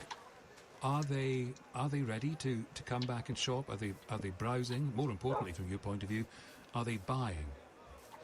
Shopping should begin to get back to normal in England, in as much as the shops will at least be open from Monday. I just wonder whether any of us is really ready to shop. 0345 6060973. We've got these dreadful figures today about the economy. You look at the graphs and the plunge in activity in this country during April. We all knew it was coming, but when you see it, when you hear about it, it is quite arresting. Oh wow! This, of course, is to spend our way. This looks fucking epic. You should get up onto the platform of death when you have a moment. At exactly what changes are coming to England on Monday, Mike? Indeed, Eddie. Because so far, where the border is looks pretty awesome. To reopen now, as we know, some shops have already been opened. Hardware stores, for instance, and of course, food retailers and those who can offer takeaway services, etc., have been open throughout lockdown. As you mentioned just a few moments ago, car showrooms, outdoor markets have been allowed to reopen earlier this month with non-essential retail. This essentially means retailers who sell items like clothes, toys, books, electrical goods, just a few examples there. All of this will come with strict measures, though, to ensure the safety of customers and staff. We were told earlier this week by the Business Secretary, Alok Sharma, that those who fail to comply with these guidelines around social distancing within stores, for instance, and hygiene, that they could face enforcement notices and could be closed down. Now, all of this has been allowed because the UK government says that the situation concerning the virus in England continues to meet its 5 tests, which includes a steady decrease in infection rates, death rates, and a manageable capacity within the NHS. When it comes to the likes of pubs, bars, restaurants, and hairdressers in England, 4th of July is the line in the sand at the moment. But we are told earlier this week, again by the Business Secretary, that really would be the earliest date, not necessarily the actual date itself. Now, around the UK, the story is different. In Northern Ireland today, all shops have reopened from today. The executive there has really been under pressure to encourage and allow a larger reopening of retailers, given that the Republic of Ireland reopened all of its shops and retailers at the start of this week. There has been also a change in the number of people who can meet up in Northern Ireland. So from today, groups of 10 from different households can meet up. So a different situation there. I don't have any more bones, Doggo, so, reopening of the economy really is scattered around the UK. So, for instance, in Scotland, The reopening of non-essential retail is on the Scottish Government's roadmap out of lockdown, but no fixed date has been set. The Scottish Government is working on a phased approach to loosening lockdown restrictions as opposed to fixed dates. In Wales last week, non-essential retail was told by the First Minister that they could begin preparations to reopen, but still hasn't been given the green light. The Welsh Government is due to review its lockdown rules at the end of next week, but is really right now under growing pressure to have a long, hard look at its tourism sector, which is really facing a struggle. Whichever part of the UK and whichever government that you seem to fall under, clearly those GDP figures today will be ringing serious alarm bells. But Eddie, even if the economy is reopened, particularly in retail, getting people confident enough to go back in through the doors is an entirely different challenge in itself. Mike, thank you. Mike Hughes. On Twitter, Angela says, I can't wait to get to John Lewis. However, I like browsing too. I'm not sure it'll be enjoyable anymore, as I like to linger and look, then go and sit and have a coffee and then have another wander. It's also stressful. Not enough people are wearing a mask. Jasmine on Twitter says, the same happened to my carer today, shopping at the Co-op. Busy with customers, none of them socially distancing. She had a mask and got out as quickly as she could. No shopping for me for the foreseeable. Dr. Punit Shah is Associate Professor of Psychology at the University of Bath. Welcome, Doctor. I wonder how common this feeling will be that the previously almost relaxing and certainly enjoyable pastime of browsing is going to take on a whole new dimension for millions of people. Good afternoon, Eddie. Yes, absolutely. It's going to be an uncomfortable feeling, and that's how the original social distancing policy was designed. It was just about to say, where are you? Uncomfortable, such that we were compliant and, kept our distance from each other. And it's completely understandable that people going back into shops, people venturing outside, should feel uncomfortable. And it's going to be a tricky process in them engaging in shops and going back to the shops. Because the retail experience, they've got to compete with online these days, and more and more, one of the things they try to offer us is something joyous and special, and they tempt us and they say, look, this is going to be a great experience coming through these doors. That was pre-COVID. Now, as soon as you start putting stickers on the floor saying keep away, keep your distance and all of that, and don't touch this and put that down, none of that's going to exist, and I wonder what's going to happen to these shops that offer these experiences. Yeah, it's really hard to predict, and certainly as your listeners are saying, it certainly won't be the experience that it used to be, and it probably won't be anywhere near as enjoyable an experience, particularly where non-essential goods you're coming down to it. Where it's food items, where it's things that we really need, even things that we sort of might need it by way of DIY stores. But when it comes to, sort of wandering around and looking at items and looking at items of clothing, things that particularly are bought as part of an experience are not going to be purchased, to the same extent that they used to be, and people will be looking to make those purchases online, I would imagine. Good to hear from you, Dr. Punit Shah, Associate Professor of Psychology at the University of Bath. Well, what about you?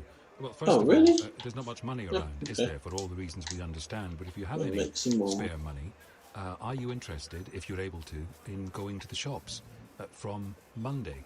It may be an experience you miss, you're wistful about, but let's face it, it's not going to be what it was. Are you ready to go shopping again? 0345 6060 973. Bill Overton now with more LBC News. The Prime Minister claims anti-racism protests have been hijacked by extremists. Government advisers point to the R rate of coronavirus spread being up in the southwest of England, and the UK economy has recorded its biggest ever fall, with growth down by a fifth. Due to lockdown, the weather, heavy rain in the northern parts of Scotland, sunshine and showers otherwise, and a high of 21 degrees. LBC Travel, I'm Dave Goff. On the M25 clockwise, there's a lane closed because a car's broken down between junction 25 for Enfield and junction 26 for Waltham Abbey. There are delays in Stoke Newington. The A10 Stamford Hill northbound is closed for a police investigation between Church Street and North Wold Road. In the centre of town, there's a rolling roadblock in place on Park Lane southbound from Marble Arch to Hyde Park Corner. So basically, we're going to end up having a sort of rectangular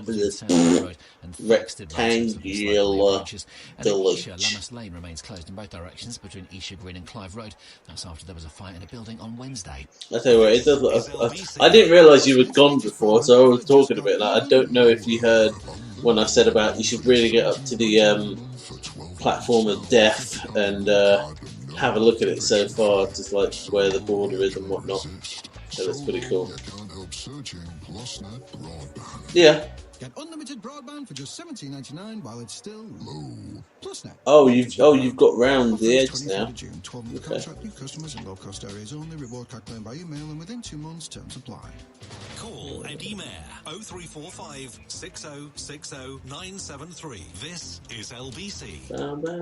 Restrictions are finally starting to ease, and we're delighted to say that TDC Dental Implant Centres will be reopening soon. That means we'll be able to go back to helping the many people waiting to restore their smiles and confidence. Between now and then, we're working hard to make sure that our return will be completely safe for you and our whole team.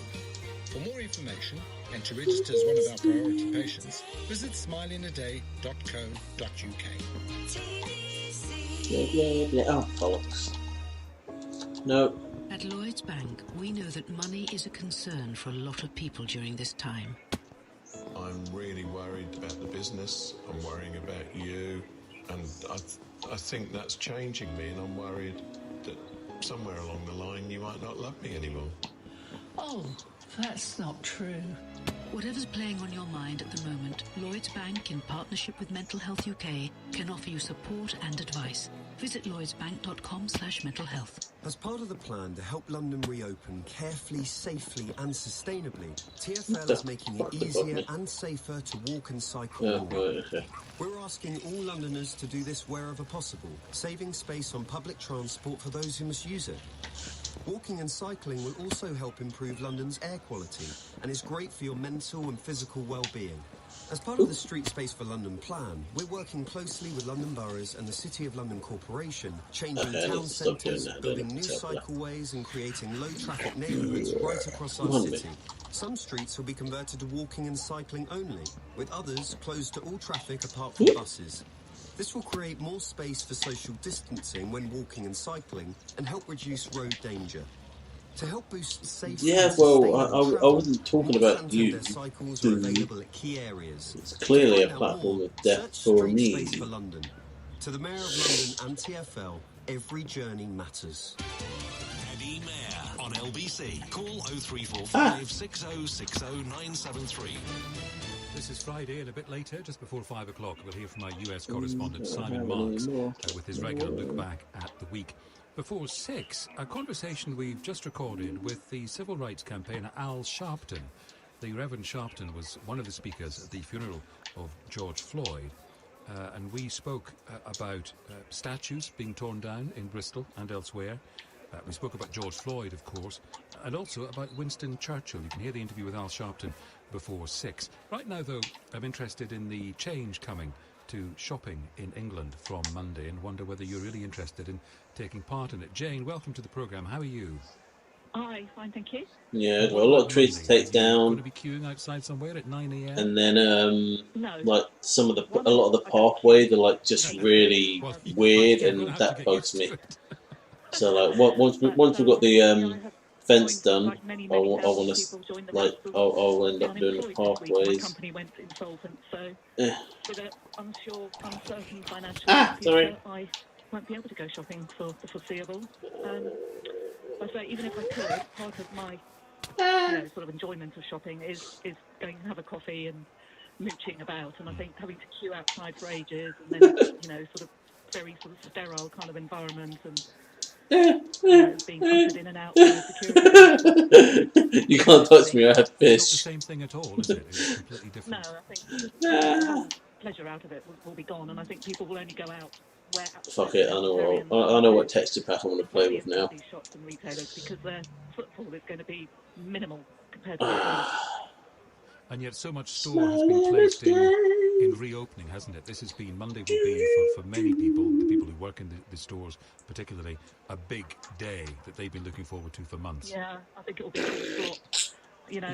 My business, we were waiting for the big bounce back that was talked about house, and when it became a client, there wasn't going to be one. We literally had to just fold. So well, I want to ask about that. This is your own personal business. Did you own the company?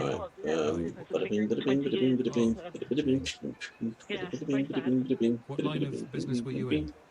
We were in recruitment for sort of social care, housing, that kind of thing. Industrial, all sorts really, and a big sector in hospitality, and it literally just disappeared overnight in the third week of March. So we've struggled on for a couple of months, but you know, there comes a time when you can't. How big an operation is it? It was turned over about 3 million a year at one point. And how many people do you have? There we go. Right, I'm not too bad. Well, we had sort of 10 in the office and probably at some point 150 people out working in the field. But I've managed to keep them in work by they've gone directly to our clients. But you know, it's been a very sad day or sad week rather, for many people. And I keep referring to your business in the present tense, and you quite rightly, you can't do that anymore. What pushed you over the edge? The fact that the clients, clients, for example, I've still got £1.81 on my Microsoft balance, and I know where that came from now.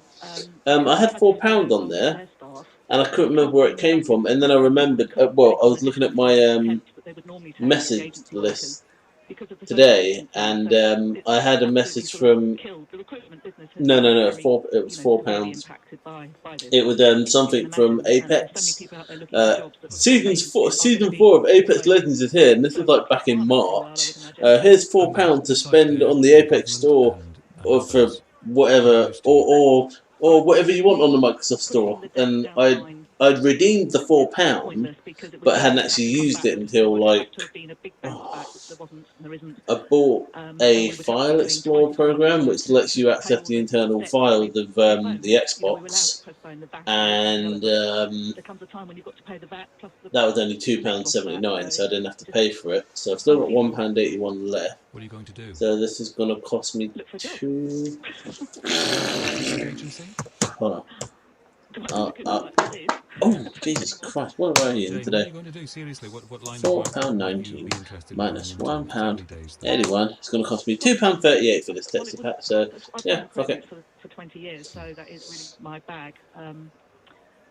There will be something in due course that, you know, I'm going to take a month to sort of try and get my thoughts together. And there we go. Right, I can take that picture away. Insolvency that we're going through. Because it's quite, you know, it's a long process. It's not just something you shut over. I just unlocked. Activate, yeah, fucking hell, activate that shit. And then, then I'll... Active. Oh yeah, I need to take off it's good to hear from you. That one. Another my pass, yes. Commercial casualty of COVID-19. Oh, what? Let me know if you're ready to shop. I just paid. Yeah, I know how much. Chris in North Shields. What about you, Chris? Hi. Hi, Eddie. I'm going to sound privileged now. Yeah. I like this Texas pack. I'm working for work from home at the moment, and I'll be there on Monday morning doing my usual rounds in Newcastle City Centre. My once usual rounds. So where are you going to go? I just wanted a drink, and I always shake my drink before I forget. I'm going to take something back to Hugo Boss. Wait a minute, how from Hugo Boss? Bought online, wrong. I've made a lot of gaps online in the last. That nearly fell off. How much stuff have you got? How much stuff have you got? Can we just go back to the main menu now? But it's, Play. I was saying to the oh, the villagers look so. The villagers' faces on this texture pack look so fucking weird. I can talk myself into needing to go to the toilet. Like, you know, when you have an emergency one before you go on a long journey. So I've got to sort of diffuse that. But my cafe, Italian coffee, bear with. Country, I think. That's my usual experience. But at the end, I'm thinking more about this fact of people being expected to do things and only fondle if they're intending to buy. A bit unenforceable, but I'll have my mask on and my distancing, and I'm I've been walking fucking hell. over the last few days, and Yeah, I think so. I think if you can, you really should. And how much fucking time hell, that went down. Aside, Chris? How much time will you set aside on because that went down and all fucking off. Time-consuming experience, isn't it? Shut your neck. Yeah, exactly. As I say, I'm working. Oh, bloody hell. I manage my time pretty well at the moment. Yes, I have finished. I'm going to be up there till 9, and I'm quite a good. Usually, I go shopping on a Saturday morning. Right, what am I going to do? Oh, right, yeah, I was over there. And I'm there, and I'm there, and I'm there, and I'm there, and I'm there, and I sort of checked out what I want. I'll tell you what, Chris. If on Monday you're setting off shopping at 9, I know. If you finished by 4, give us a call. Let us know how it went. Drinking. God forbid. Game of fuel, energy drink, stuff, sneak, whatever, blah blah. Yeah. 30-minute metro drive. I think 4 might be pushing it, Chris, given the queuing. I wish you well, and seriously, let us know on Monday how it went, particularly all your attempts to return your online purchases. We'll carry on this conversation. Keen to know whether you're itching to shop or avoiding it. 0345 6060973. Business news ahead. Now let's update you on the Black Lives Matter. There's not even a tree here. What is on this? In central London, what reporting is live this? our correspondent Rachel Venables. Eddie, the protests certainly on the march. They left Hyde Park around half an hour or so ago. Oh no, there's protests in London. They've left Hyde Park about half an hour ago. They've just marched past Buckingham Palace. They're heading down Birdcage Walk, and they've actually just come to a stop. You might have been able to hear the call and reply. That's of 2 women who climbed on top of a white van which was leading the procession. They've spray painted the words Black Lives Matter onto the side of this white van. It's been blasting out music, and it's been leading the charge, as it were, leading the march. And as I mentioned, it has just stopped. The crowd here is gathered. 2 women have climbed on top of it. One of them's got a microphone. She's shouting down at the crowd. She's cheering them on. Another woman next to her with her fist in the air in solidarity with the protest. I'm going to drink now. I'm going to do it. Another Black Lives Matter march heading through London, which of course we've seen so many of in the past fortnight. Now, I mentioned Hyde Park. This is where the protests started around 1 o'clock. For several hours there, they listened to speeches. There were all sorts of talks with people of all different ages and backgrounds talking about their experiences of racism and discrimination. And this woman, one of the activists, the organisers, she had a very important message for the crowd on what to do if they came across any far-right protesters, counter-protesters, as they make their way through Parliament today. If there is any of those racist, fascist, violent people, those violent thugs, yeah? Those thugs that want to distract from what we are trying to do, we are going to walk past them. We are going to stare them in the face, and we are going to let them come in.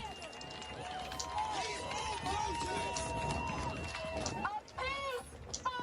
Peaceful protest. Peaceful protest. Peaceful protest. And that chant at the end for a peaceful protest, so important to the organisers here after we have seen violence committed by a minority in the other protests that have been happening so far in London over the past fortnight. And of course the reference to far-right protesters, to counter-demonstrations. I was going to say, you going out anywhere for your birthday? That some would appear tomorrow at another protest that had been planned in London. You got anything else planned? We're going to Want to watch a movie or anything? Statues around Parliament. Pardon? Black Lives Matter in London were so concerned about this, they have birthday soon, yeah. so they're not encouraging people to come to London tomorrow. Today's, of course, they're still going ahead. This couple were in the march. They told me why they thought it was so important to be here today. I've experienced racism in my life, and it's got to the point where industrialised racism and systematic racism gets to the point where you feel such self-hatred that you want to potentially take your life or do something. Black mental health is important. That's why I stand here. And I've experienced racism throughout, and I feel like it's so deep-rooted, but it drastically needs to change. Okay, you need to come down too. Obviously, me being a white male, as my sign says, white silence is compliance and violence. Me being here, I know I have to use my voice. It's not something that I personally went through, but it's something that people close to me have went through, and I can see it happening, and it's just time to stand up and finally fight for what's right. Equality is needed. Well, Eddie, in the past few moments, the crowd has started up again. They're now moving again at pace along Birdcage Walk towards Parliament Square, which I can see just up ahead. They're being flanked by the police. They've managed to keep this to being a very, very peaceful protest. Rachel Venables will keep in touch with that demonstration, and we will talk to, you'll hear the interview with Al Sharpton. Okay, well that's all the spruce done. It's just a case of cobblestone, We'll carry on talking about shops, we'll bring you the business news, and look at growing calls for a public inquiry now into COVID-19. We'll hear from someone who's chaired a public inquiry. Now, the LBC News. Here's Bill Overton. Boris Johnson says anti-racism protests have been hijacked by extremists who are intent on violence. He's urging people again to avoid the demonstrations. The reproduction rate of coronavirus is up in England, now between 0.8 and the critical 1 figure. Government advisers say UK-wide the R number remains below that. Britain won't be asking for an extension to the Brexit transition period. The First Ministers of Scotland and Wales had requested it, so there'll be more time to reach a trade deal with the EU. And John Cleese says the decision to censor an episode of Fawlty Towers is stupid, as it's meant to show up the character using racist language. One channel's pulled the particular episode. The weather, heavy rain in northern England and parts of Scotland, sunshine and showers elsewhere this afternoon, and a high of 21 degrees. An emergency appeal for Global's Make Some Noise. Supported by HSBC UK. We're raising money to help those hit hardest by coronavirus in our communities. In the last decade, many of the indicators have gone the wrong way. COVID-19 has amplified and accelerated these trends. As we take the first steps towards a new way of life, there are people that need our help. Join LBC as we raise money for those who need it most, like those going hungry, who are grieving, and who need us now. The long-term pressures are still very challenging and expected to be even more challenging after coronavirus. Get to lbc.co.uk right now to see how you can make a difference. Supported by HSBC UK. This is LBC. From ordering groceries to sending gifts, you're probably shopping online more than ever. So rest assured that when you pay with Visa, you're protected by Visa's fraud prevention technology. And if something does go wrong, Visa's zero liability policy means you could get your money back. Search Visa. How you pay matters. Terms apply. At Asda, we're helping you shop when it's convenient for you. We have now extended the opening hours of your local store with current Sunday hours remaining the same. And we still continue to stock our shelves throughout the day. Search Asda opening times online to find your local store's opening hours. Asda. Save money, live better. Minions, did you know Sky Broadband Superfast guarantees your speed? No, Stuart, it doesn't guarantee you'll win a game. Or that your video will go viral. Or that you'll match with the love of your life. But Sky Broadband Superfast does guarantee the speed we promised or money back. So reliable, it's minion-proof. Sky, believe in better. Sky Fibre Area's only speed measured to hub must drop below min download speed for 3 consecutive days. 1 month subscription refund, claim up to twice in min-term. Still there, Wolfie? So I often struggled at school. Once, when we had a maths test, I looked around the room and everyone was just doing it.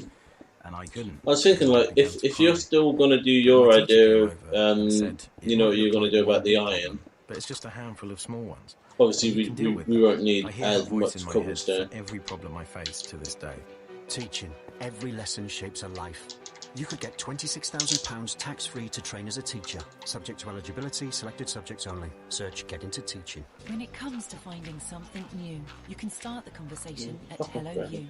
Sign up and browse profiles for free at helloyoudating.com and start the conversation today. This is the Eddie Mair Show on LBC. Text 84850. Are you ready to go shopping when it's much more allowed in England from Monday? Angela on Twitter says, if masks were mandatory, I'd be happier to give shopping a go. As you say, supermarkets are scary spaces, she says. And David in Brighton says, really, we have a duty to get out and support every shop that's open. I'll be marching round Brighton on Monday. I've saved a fortune during the lockdown, not been out much, no meals out, no pubs, money back from cancelled holiday, 80% furlough pay and no work. Things could be worse. Get out and spend. Far too much hysteria over coronavirus. And I'm 63. I love when people put their ages on text. for any reason, please carry on. I love that. I'm 63. Love the show, says David. Well, David, in Brighton, how are you going to navigate the lanes, marching up and down those beautiful narrow passageways? If you're on your own, it might be all right, but what if there's somebody else? We'll carry on that conversation, of course. Let's turn to Ben Kumar now from Seven Investment Management for the LBC Business News. Ben, we were just hearing on the programme from Jane with a very familiar story from our listeners. Suddenly unemployed, her business bust after 20 years in recruitment. These personal accounts we know. Today we got the first startling official figures as to how much the British economy has contracted. Yeah, exactly. And, it's important to bear in mind that these figures are from April, and they are only a first estimate. But look, the UK economy was shrank by about 20%. Growth was lower by 20% in April. That's not a surprise, right? The estimates were for, I think, down 18.5%, and it came out at down 20. There's no way to paint those numbers as positive. But you're always so positive. Well, don't worry, I will continue to be positive, because April was the one and only month we're going to see where there was full lockdown in force, right? And this was always the plan. That's what I think should not be forgotten. This was always the plan. The government knew the risk of telling everybody to stay home, to enforcing complete lockdown.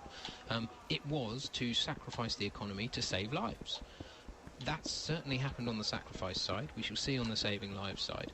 But the good news is that, things are starting to recover now. Those April figures are 6 weeks ago. We know things have opened up in England and starting to open up in Scotland and Wales and Northern Ireland. Things are opening up. So the May figures are going to be better. Hopefully the June figures will be better still. I think as far as the economy goes, the worst point has been passed. However, as you say, there are personal stories out there for whom those numbers are going to be irrelevant. If the economy picks up but you still don't have a job, it's still a really hard and horrible place to be. Airlines still plan to take the government to court over the quarantine measures. Yeah, so British Airways, EasyJet, Ryanair are all sort of teaming up to say, look, this 2-week quarantine figure it's flawed. It's a flawed approach. They're lobbying for air bridges with, the particular holiday destinations that people like, so places like Turkey, Greece and Portugal. One industry expert predicts revenues down in the entire airline industry globally by $84 billion this year. So, the airlines really are feeling it. We'll have to see how the government goes on this 14-day quarantine. Lots of people I've spoken to in the travel industry are basically getting on with it, assuming that it at some point will just vanish, and the government will say we didn't mean it. Actually, it's going to be, it will be just take caution. How much cobblestone do you have on you? It is at the moment kind of the law, so we have to abide by it. But it strikes me that a lot of people are preparing for a reality come, late summer, without a 14-day quarantine period. Ben, thanks. Have a good weekend. LBC Business Update. With Tide Smart Business Current Accounts, dedicated to supporting small businesses. Last night on the programme, at this time, we were hearing from listeners who've lost loved ones to COVID-19.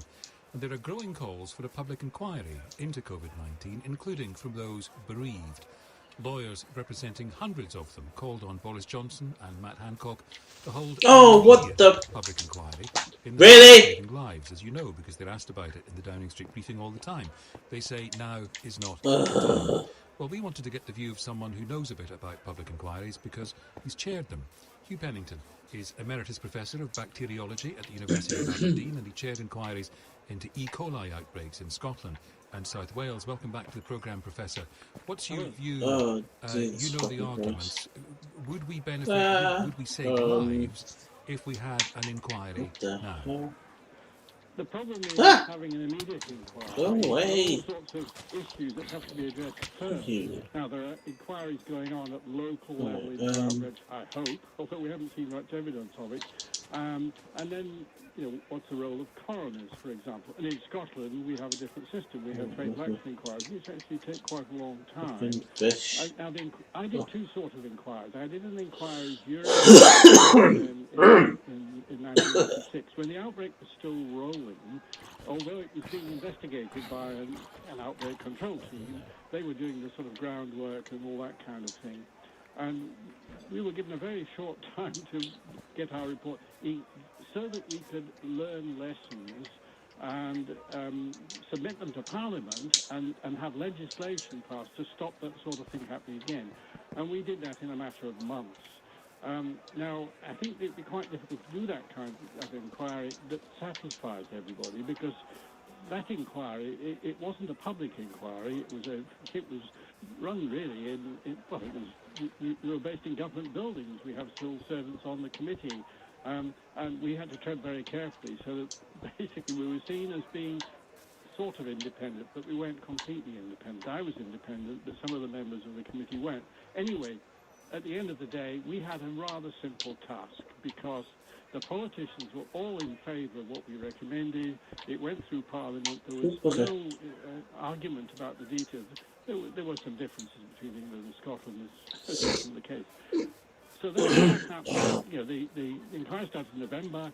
We had our final report. Well, we were told to have an interim report, and then a final report went in April the following year. So that's one way one could do it. I think it would be quite difficult to do that, because the outbreak we've got now, the epidemic we've got now, is still rolling, and things will change, and that will make it quite difficult for some. Oh, Minecraft, I love you when you fucking freeze.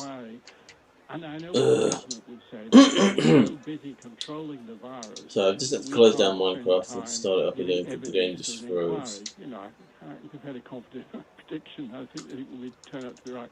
A public inquiry, an immediate public inquiry, a public inquiries never are. I was just starting work on the cobblestone part of the wall on the other side, like where we, start work. Sorry, where you started it. Who don't want to appear or give evidence. And before I even got one block placed down, bloody creeper blew me up.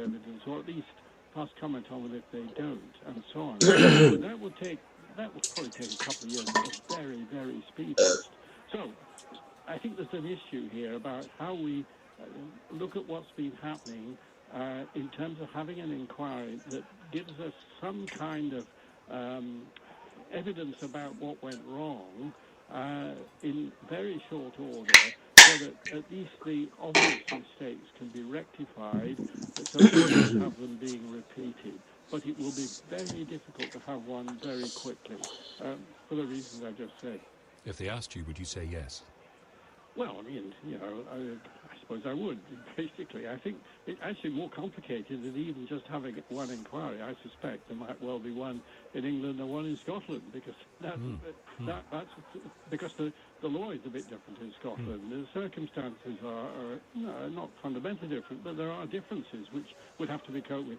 There's no reason why we couldn't have a single public inquiry, but I suspect there might well be calls for having one at north and south, two different ones, north and south of the border.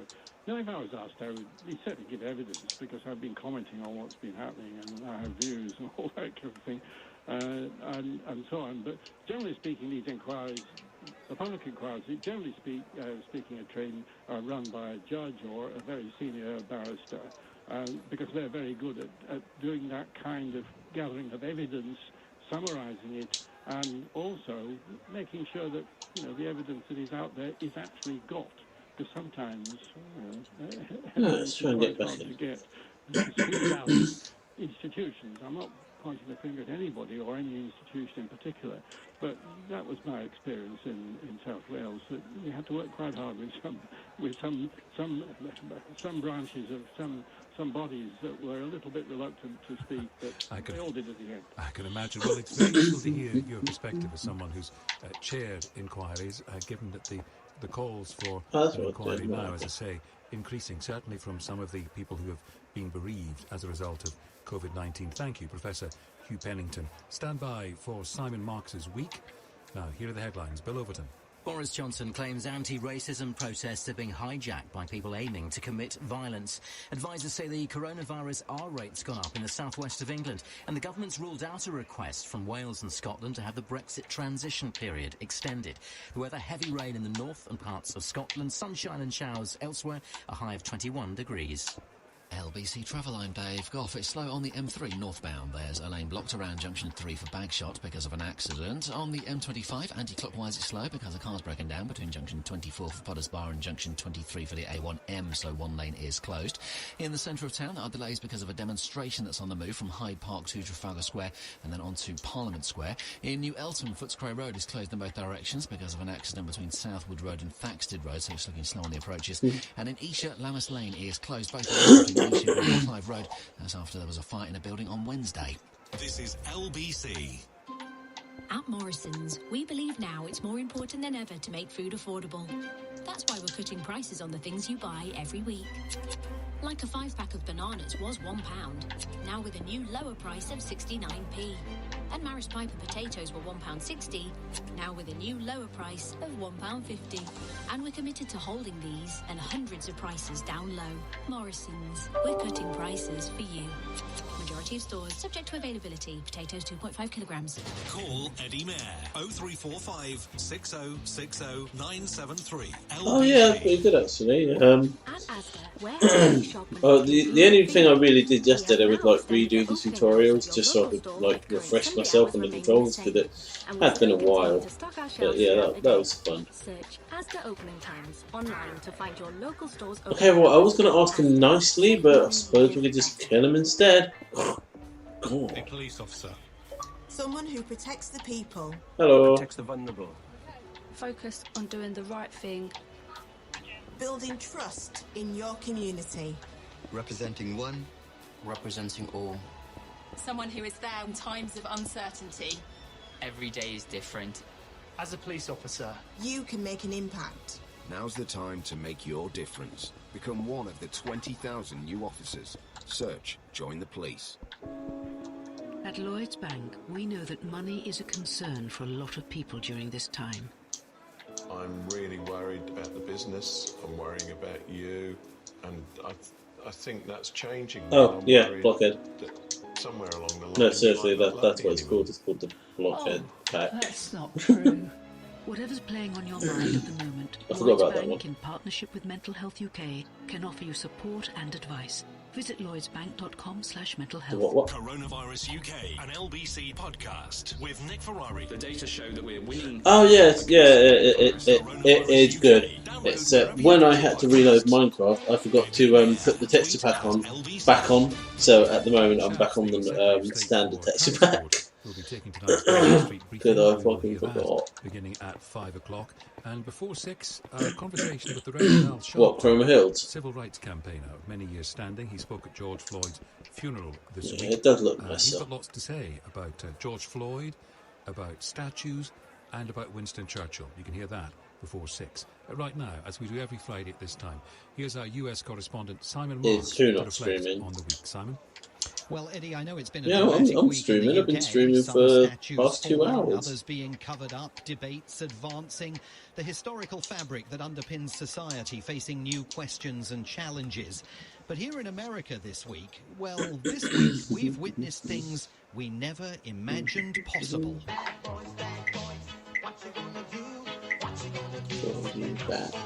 Yes, after 30 years, Cops was suddenly scrapped. One of the very first reality TV programs. You know the one. It's always on every time you channel surf in the middle of the night, wherever you are on the planet. Cops is filmed on location as it happens.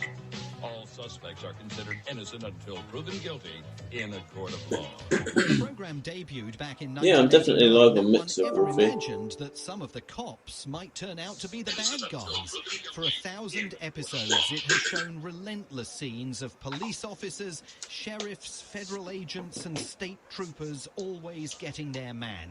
The more physical the rumble, the better. Sergeant in custody. But that message is no longer attuned with society. Some will wonder how it ever was. After all, this was the week that the City Council in Minneapolis, scene of George Floyd's death at the hands of police, voted to scrap the police. Lisa Bender, the council president, declaring the city's force unsalvageable. Our police department is not keeping every member of our community safe. Our reform efforts have failed, and we have done many many attempts at reform and new leadership What? in the department and many things. All of them, she says, to no avail. Yeah. This was the week when Seattle police appeared to surrender one entire there we go. precinct to demonstrators. That's better. Officers are still not back in control of what defund the police activists are now calling an autonomous police-free zone. But this, of course, was also the week that President Trump doubled down on his support for law enforcement. We'll take care of our police. Without defunding police, if anything, we're going the other route. We're going to make sure that our police are well-trained, perfectly trained, they have the best equipment. And while we're waiting for details of the police reform executive order that he's planning to sign to regulate the use of force on America's streets, why don't we on this Testipack, yeah. Like the way it showed up in Enchanted is just quite cool. And that's the other thing I like about this Testipack is the brown stained glass appeared as broken window panes in the abandoned villages. The way you put their hand on, like, don't hit their head, and they've just killed somebody. Don't hit their head. I said, you that's why I went down there for a little bit more. You think he's really the man for the moment? Democrats, of course, insist that he isn't, although they've got substantial problems of their own. Joe Biden knows the three-word slogan, defund the police, may roll off the tongue, but it also represents political danger. No, I don't support defunding the police. So what's his slogan then? I support conditioning federal aid to police based on whether or not they meet certain basic standards of decency and honorableness and, in fact, are able to demonstrate they can protect the community and everybody in the community. It's not going to be easy to fit that onto an election campaign car sticker or even into a tweet. On Twitter this week, we saw a new outrage committed by the president. Remember that 75-year-old gentleman whose skull you heard cracking last week on a Buffalo pavement after he was pushed over by two police officers? Well, just as George Floyd was about to be buried in Texas on Tuesday, in an outrage that left Republican jaws on Capitol Hill agape, the president tweeted an entirely unsubstantiated conspiracy theory about the incident that he'd seen on a propaganda TV network. Fell harder than he was pushed, said the president of Martin Gugino, suggesting the peace activist had set the entire situation up. Quite a daring setup, given that Mr. Gugino is now in hospital with brain damage.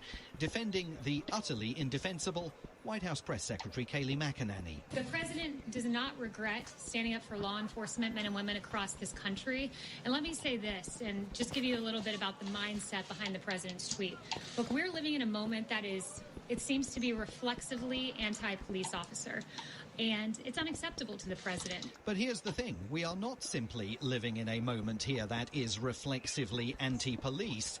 We're suddenly living in a moment of seismic cultural and political change, all of it sparked by the killing of George Floyd, but not limited now to the issue of police brutality.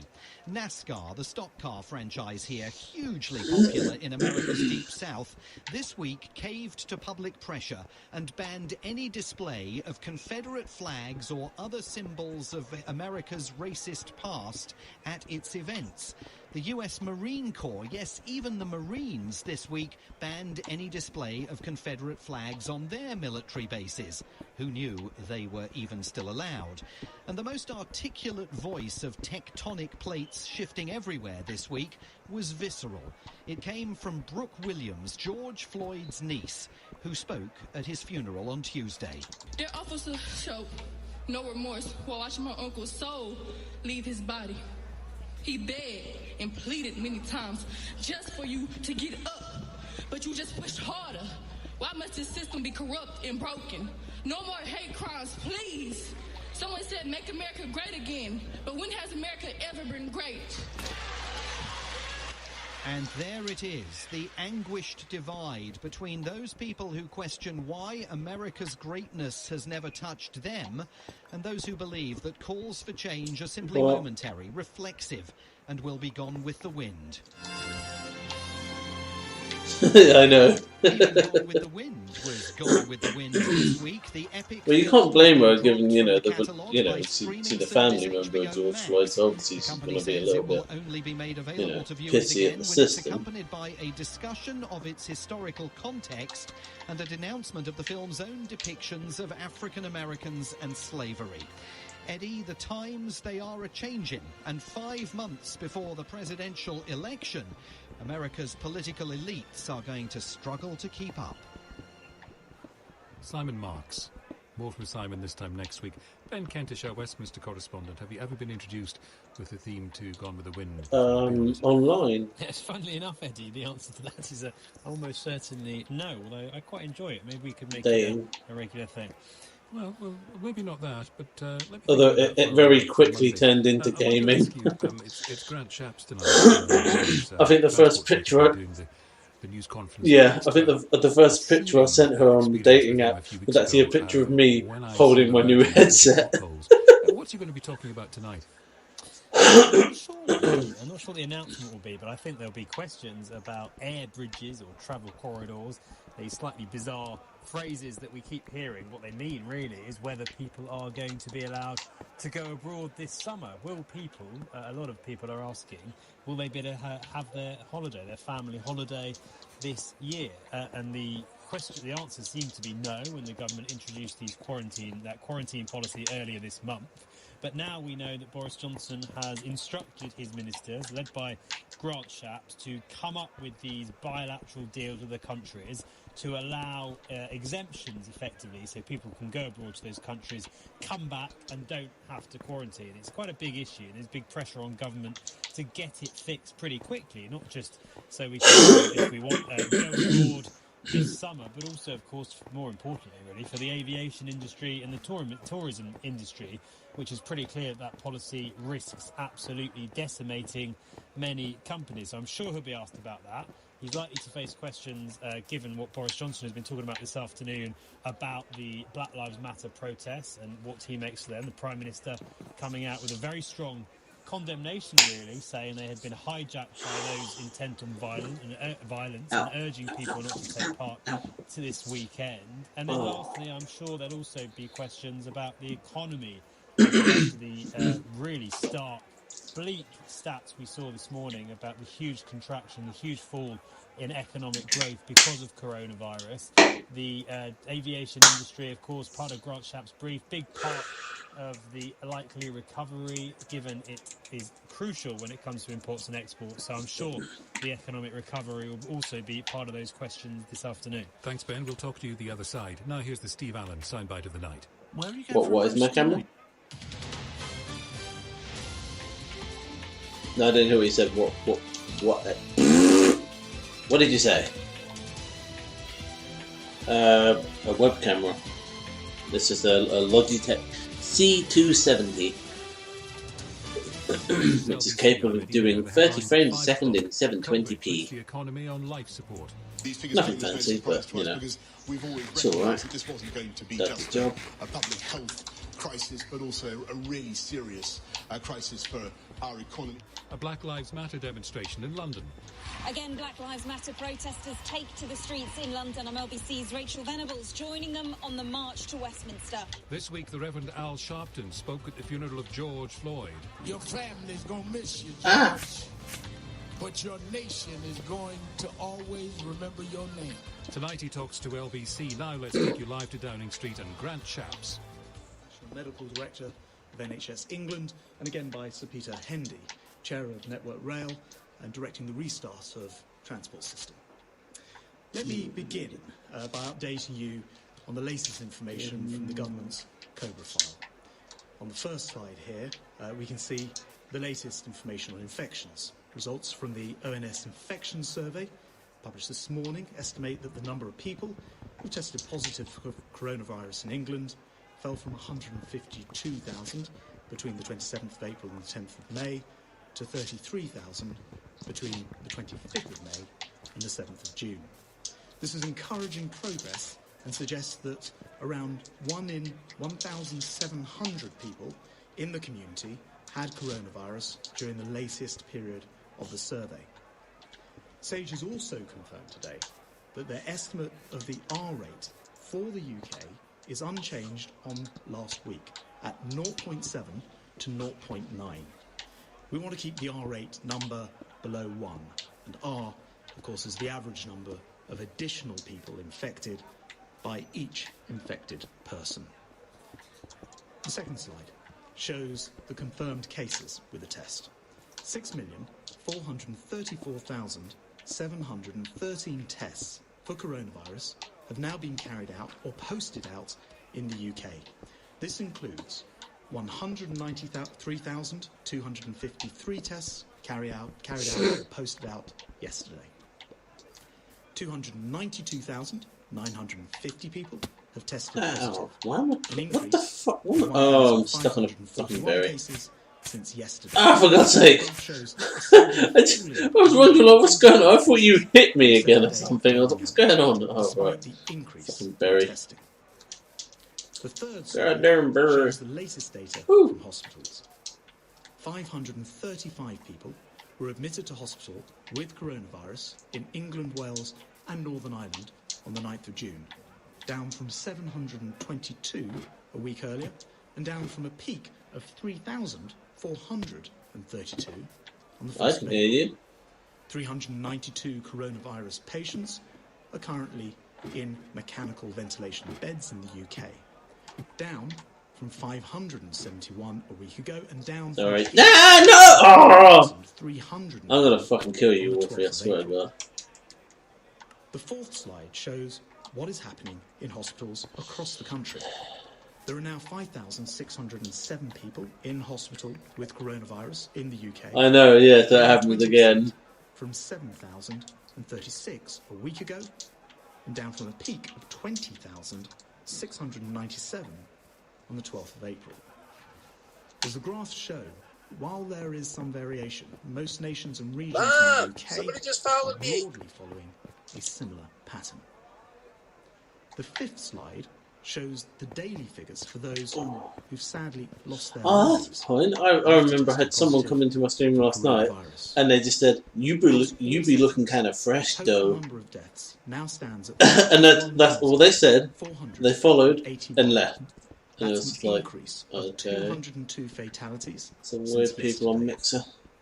When measured by a 7-day rolling average, What the? The daily number of deaths currently stands at 174, further down. down from a peak of 943 on the 14th of April. Although the number of deaths is now firmly I think myself. our deepest sympathies go out to all those who've lost loved ones. You're welcome. Transport is instrumental to our recovery, to connect people with jobs, to help level up Britain, and even to make us a healthier and more active nation. But as people start to travel, transport also presents one of our biggest... No, it's just sort of... how we protect passengers. I don't know how to describe it. Now I'm sat up. As we become Right. Transport used to be the first occasion since the onset of COVID that we've shared confined spaces with others. So it's critical that we all take a vigilant and cautious approach over the next few weeks. Yeah, let's go with that. I'm just going to say this. If you can work from home, you should continue to do so. If you cannot work from home, you should try to avoid public transport. If you must use public transport, you should travel at quieter times of day. And if you are an employer, you should do everything in your power to prevent staff from travelling unless it's absolutely vital. And please do allow staff to travel at quieter times. Now, from Monday, it becomes mandatory in England to wear a face covering on public transport. That includes trains, buses, trams, ferries, and planes. A face covering does not mean a surgical mask. Face coverings can be made at home. You can find guidance to do so on gov.uk.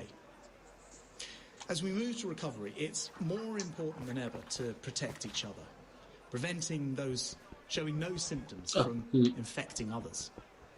I know there's huge public support for compulsory face coverings. They show respect for our fellow travellers. But for clarity, transport operators will be able to refuse permission to travel where someone isn't using a face covering. And this weekend, I'm taking powers through the Public Health Act, leading to fines for non-compliance too. We'll take a gentle approach to enforcement during the first couple of days. And help will be at hand. In addition to the British Transport Police, the staff from Network Rail, TfL, Transport for London, and transport operators, in the coming weeks we'll also deploy journey makers to assist and remind commuters of the need to wear face coverings. Plus, the Safer Transport campaign will provide plenty of reminders at bus stops and rail stations and on social media. Remembering your face covering should be the same as picking up your phone, your wallet or your purse whenever you're leaving the house. Please read the guidance, ensure you have a face covering and protect your fellow commuters. This crisis has tested our nation, yet through adversity comes possibility. A greener transport future within our grasp. For example, through the £2 billion investment in the cycling and walking programme. The challenge, though, is to make transport currently our biggest emitter of greenhouse gases. Part of the solution, not of the problem. If you take the aviation sector, for example, which has had an impossible few months. Yet despite these obvious challenges, there's a real determination within the industry to have a greener restart. So we're bringing together leaders from aviation, environmental groups and government to form the Jet Zero Council. Retro space. This group will be charged with making net zero emissions possible for future flights. Our goal within a generation will be to demonstrate flights across the Atlantic without harming the environment. And today, we're backing a company called Velocis, who are building a plant for aviation biofuels in Lincolnshire.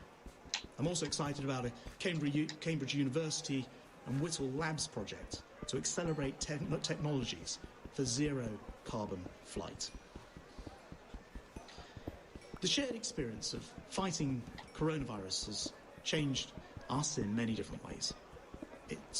Although it's forced us apart, it's also brought us together.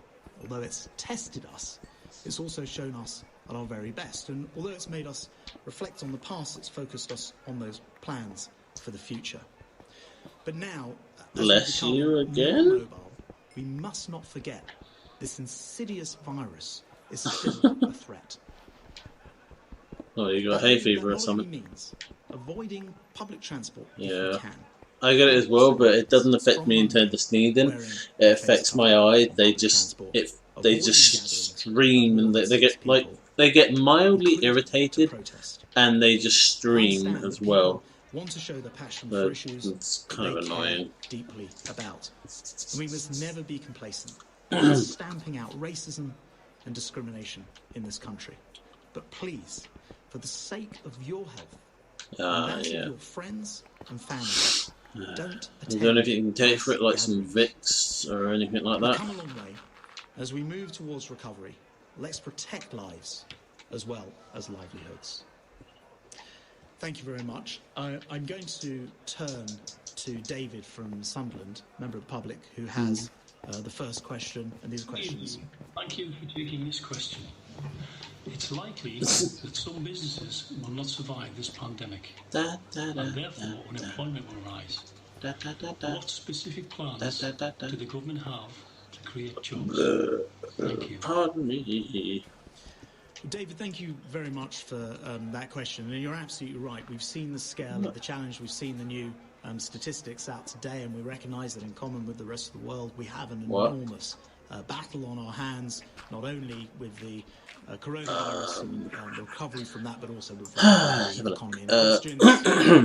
Two people apparently, one person on Mixer and one person on Twitch. Around the British people to make sure that we have those schemes, including the furlough scheme, the business loans, grants in the hospitality industry, and very much that's what the Restream bot tells me. That jobs can be protected against what we hope will be a temporary but albeit very severe, we understand, a jolt to the economy. So in terms of your question, David, we absolutely want to make sure that, first of all, jobs aren't lost where the businesses are just experiencing downturns because they've been closed these last few weeks and months. And secondly, to have a really proactive stance towards getting this economy going again when it is safe to do so. And it absolutely has to be stressed that the safety is the most important part of this. People have not given up weeks and months at home, sacrificed so much in order for us to throw that away with a second spike. But yeah, we will absolutely be coming forward with plans, making sure that we're protecting jobs as we've been doing throughout this, and making sure that people can get back into employment. Simon from Dorset has the next question, which I think is a written question. He says, we hear a lot about antibody testing, which will tell us if we have been exposed to the virus. What work is being done to establish if antibodies mean less risk of infection or possible immunity? And I think I can probably do no better than this to turn to the Professor. Stephen. Thank you, Secretary of State. Well, thank you, Simon, for the question. A lot of work is being done on the question of whether the development of antibodies after an infection is a marker of immunity. So after any infection, particularly virus infections, the body will generate these antibodies that act to ensure that the virus is controlled in the first infection, but more importantly, in any subsequent exposure to the virus, ensure that either the virus doesn't take hold in the individual or perhaps that the disease is a lot milder the second time round. I should say that antibodies are not the only way that the body's immune system works. There are other mechanisms for combating viruses, and there's a whole host of science around cellular immunity, so how cells respond, not just antibodies, which are proteins.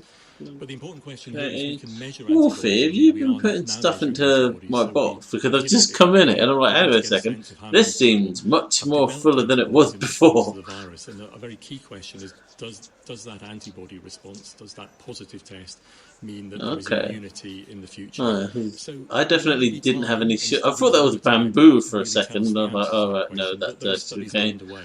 For example, I forget how everything looks because I switched test packs quite a lot. England have launched a study called Siren, and Siren is recruiting healthcare staff who may have been exposed to the virus and I forgot what into came a study before. that will follow them over time to see, firstly, if they develop the virus again by the swab testing, and secondly, how that correlates, how that is associated with antibody. Yeah, I was wondering, like, could you keep leaving, coming back and leaving? And we have been encouraging as many staff as possible throughout our NHS organisations to join that study. So, short answer, we will only know in time, but we are certainly working on that here in the UK, and it is also being worked on internationally. So, thanks very much, and Simon, thank you for your question. I'll turn now to Catherine Burns from the BBC. Catherine. Hi, this question is for you and Professor Powers, please. Twice as many people have died from coronavirus across the poorest parts of England and Wales compared to wealthier parts of the country. How can it be that where you live can double your chances of dying? Doesn't this show that more needs to be done to deal with health inequalities? First of all, I'll have a go at that, Catherine. Yes, I agree, but more always needs to be done to deal with health inequalities, and it's something we're very passionate about. We were elected on the basis of sort of levelling up, by which we mean I know. I have no armour, so the ability for people to have opportunities. The first question about jobs and access to jobs and productivity within different regions. I'm a Northern Powerhouse Minister, and part of my job is to make sure that the North, where people work every bit as hard, should have the same productivity, which is partly down to things like transport, housing, and many other things which lead into health inequalities as well. So, yes, I think we're all convinced these things are all linked together. We're absolutely dedicated to tackling them, but for possibly a more scientific answer, I'll turn to Stephen. Yes, we absolutely should be focusing on health inequalities more, and that's exactly what the NHS is doing. It's exactly what was in the long-term plan that NHS England published at the start of last year. It's the case that many of the risk factors that underlie COVID-19, so those things that mean you are more likely to do badly when you get the infection, like diabetes, like obesity, like heart and lung disease, we see more frequently in more deprived areas of the country.